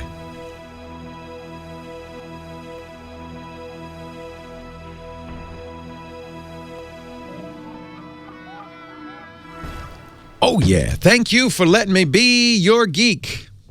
I love doing this every weekend right here. I'll be back next weekend. I'm actually going on vacation, but we've recorded a whole fresh batch of calls, a whole fresh show no one's heard before next weekend. And then from KTLA, Rich DeMuro comes in here and shows you how it's done. He'll be here for a couple of weeks. I'll be back next month after my vacation. Thanks to Lady Laura, our musical director, who is so good. So I didn't think when Big Pee-wee got promoted to the big time, I thought that's going to be hard to replace Big Pee-wee, but yes, she's done it. Thank you, Lady Laura. Thank you also to our long-standing phone angel, Kim Schaffer. She's been answering the phones all day. She gets a little time off, too. Just a week, but she gets a little time off, too. Thanks most of all to you. I couldn't really do this if you didn't call in. It'd be kind of silly for me to just sit here talking to myself. So I appreciate you calling and listening and being part of the Tech Guy Show. Don't forget, we do have a website, techguylabs.com. That's where all the information on the show goes, all the links. We even put audio and video from the show after the fact up there, so you can, if you miss a show, go there. It's free. There's no sign-up, techguylabs.com. We divide it up into individual shows, and then each show into hours, 1, 2, and 3, and each hour up into calls and segments, so it should be pretty easy to find the part you're looking for. This is episode 1,637. 1,637. They're all there. You can go back if you want to 2004, find out what they were talking about back then. William's on the line from Alaska. Hello, William. Hey, Leo. How you doing today? I am well. How are you? Doing good. Yes, my computer was hacked. And I hate hearing that. I'm so sorry. Yeah, I know how they hacked it, and I know who they did, and I know what part of the country they live in. Oh, please don't get in a plane and drive and fly there and take revenge. How do you know? Because they've been stealing information off of my computer, and they've been using it on their YouTube show. Oh, sons of guns. So how did they hack you? Through an email link. Remember back in... That's what they do. That's what they do. So let me talk a little bit about what to, not for you, you know already, but for everybody else who's listening. There are a couple of ways bad guys get on your system or hack you. In every case, what they need you to do is run a program. So either they'll trick you into running a program. You know, sometimes you get a message on Facebook that says, "Oh my God, I can't believe you were so funny last night. Did you know you took your pants off? Here's the video I shot." And you you go, what? And now they got you. The main thing that hackers want to do is get you to not think, just to panic. So you panic, you click that link. I got to see that video. I thought I was home last night. What did I do? And then you click the video, and you see this all the time. Oh, your Flash is out of date. Download a Flash update. Okay, click that. I got to see this video. You click it, except it isn't Flash. It is malicious software you just ran, and now they own you. You got it with an even more devious method. They got you to click a link, take you to a website that has malicious software running behind the scenes on the website. Many websites, sometimes without the knowledge of the owner, are running malicious software on the websites. They're just computers too, right? If they get hacked, what bad guys will do is they'll put a whole bunch of different exploits, they call them, a whole bunch of different things on that website. And then anybody who goes there, the website, without even the owner's knowledge, is constantly checking and see, well, does he have a flaw here? Does he have? They're probing all your weaknesses, and if they find one, they can get on your system. They can run a program on your system. That's why we always say keep your system up to date, so those flaws are not there. So he hacked you. What did he do? He stole video from your machine, or what? Well, he's been stealing images and my voice recordings and using it on his show. And it was him. Do you have your own YouTube channel?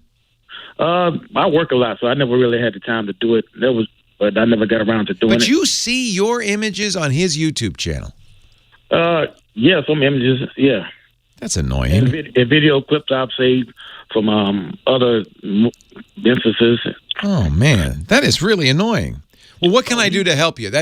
I'm sorry, I did that long explanation just so that other people understand how easy this is to have happen. Okay, it's not a problem. But what the actual hack happened back in 2014. That's when YouTube used to allow people to put email links on their pages. They don't think they'll allow them to do that. Yeah, that's one of the reasons they stopped doing that. Yeah. I just had a couple of questions to know so I can know what to expect when I go to the police or the FBI, because I think this is going to be a pretty serious case. I don't think I'm the only one he's hacked. I believe he's hacking people and mining for information he can use. Well, he's dumb to go put it on YouTube. That's a smoking gun. If it's all true, if you can prove, hey, only I have this on my hard drive, this guy's got it on his YouTube channel, case closed. Mm-hmm. Well, I wanted to, because he's actually has remote access to my computer. He's been deleting my Google history. Well, by the way, first thing to do if this happens is, change all your passwords, wipe your hard drive, start fresh. If you wipe your hard drive, no virus will survive that. You want to start fresh on there. So I don't know if you've known this has been going on for 5 years. Why? No, I just discovered last year. Oh, you just found it. Now you wipe the hard drive, but don't do it until you call the police. Actually, take that computer, unplug it from the internet, put it aside, because if you do contact the police, they will want that as evidence. They'll do a forensic analysis. So hands off now. Don't touch it anymore, but make sure you disconnect it from the internet. That, unfortunately, means you need another computer. Mm-hmm. I'm sorry about that. Yeah, he's managed to hack my phones and everything, too. He's been listening to my phone conversation. He's a pretty bad person. Well, I would absolutely call the authorities, and that's the first thing you need to do. And the problem is, and I don't know where in Alaska you are, there's varying degrees of forensic computer skills in various police departments. Small-town police departments may or may not have somebody who knows what he's doing. The FBI certainly does, but local police your first call is the local police. FBI might well get involved because it's interstate, and at that point, it probably is a federal hacking crime. So I am going to have to turn my computer over. They can't just look at my ISP or Google. Well, it just depends. I think if you believe that he hacked your computer, that is evidence at this point. So at this point, I'd disconnect that. And I would put it aside and I would call the police and see what they do. And again, I have to say, they may say, gee, I'm sorry that happened, William, but we don't have anybody here who can help you. It just depends what kind of skills they have. I had a friend of mine who is now a computer security guru, was working for a police department, I think it was in Baltimore, about 15 years ago. They asked him, they said, do you know how to delete a letter in WordPerfect? He said, yeah. Good. You are now our forensic team, our cyber crime team. Congratulations. Because he was apparently the only guy in the police department that knew how to delete a letter in WordPerfect. So sometimes it's like that. I think that police departments are getting smarter and smarter, doing a better and better job. So, yeah, call your local police department, explain what you think has happened, and see what their reaction is. It is a federal crime because it crossed state lines. It's a hacking crime. And so at some point, I suspect you'll get the federal law enforcement involved as well. I'm sorry that happened to you. I really apologize. But, yeah, get your hands off the evidence. There's a crime scene. Do not put yellow tape around that computer. Do not cross. That's what they always say. Don't go in here. Don't be messing up our fingerprints. Don't be messing with it. It's a crime scene. Your computer is, congratulations, now a crime scene. I forgot to thank another group that's important to this show, our fine sponsors. Thank you for making it possible. I will see you. Now, we have a new show next week, but I am headed out, and then Rich DeMuro takes over. I will be back in about a month. Leo Laporte, the Tech Guy. Have a great Geek Month. Well, that's it for the Tech Guy Show for today. Thank you so much for being here. And don't forget, TWIT, T-W-I-T. It stands for This Week in Tech, and you'll find it at twit.tv, including the podcasts for this show. We talk about Windows on Windows Weekly, Macintosh on Mac Break Weekly, iPads, iPhones, Apple Watches on iOS Today, security on Security Now. I mean, I can go on and on and on. And, of course, the big show every Sunday afternoon, This Week in Tech. You'll find it all at twit.tv. And I'll be back next week with another great Tech Guys show. Thanks for joining me. We'll see you next time.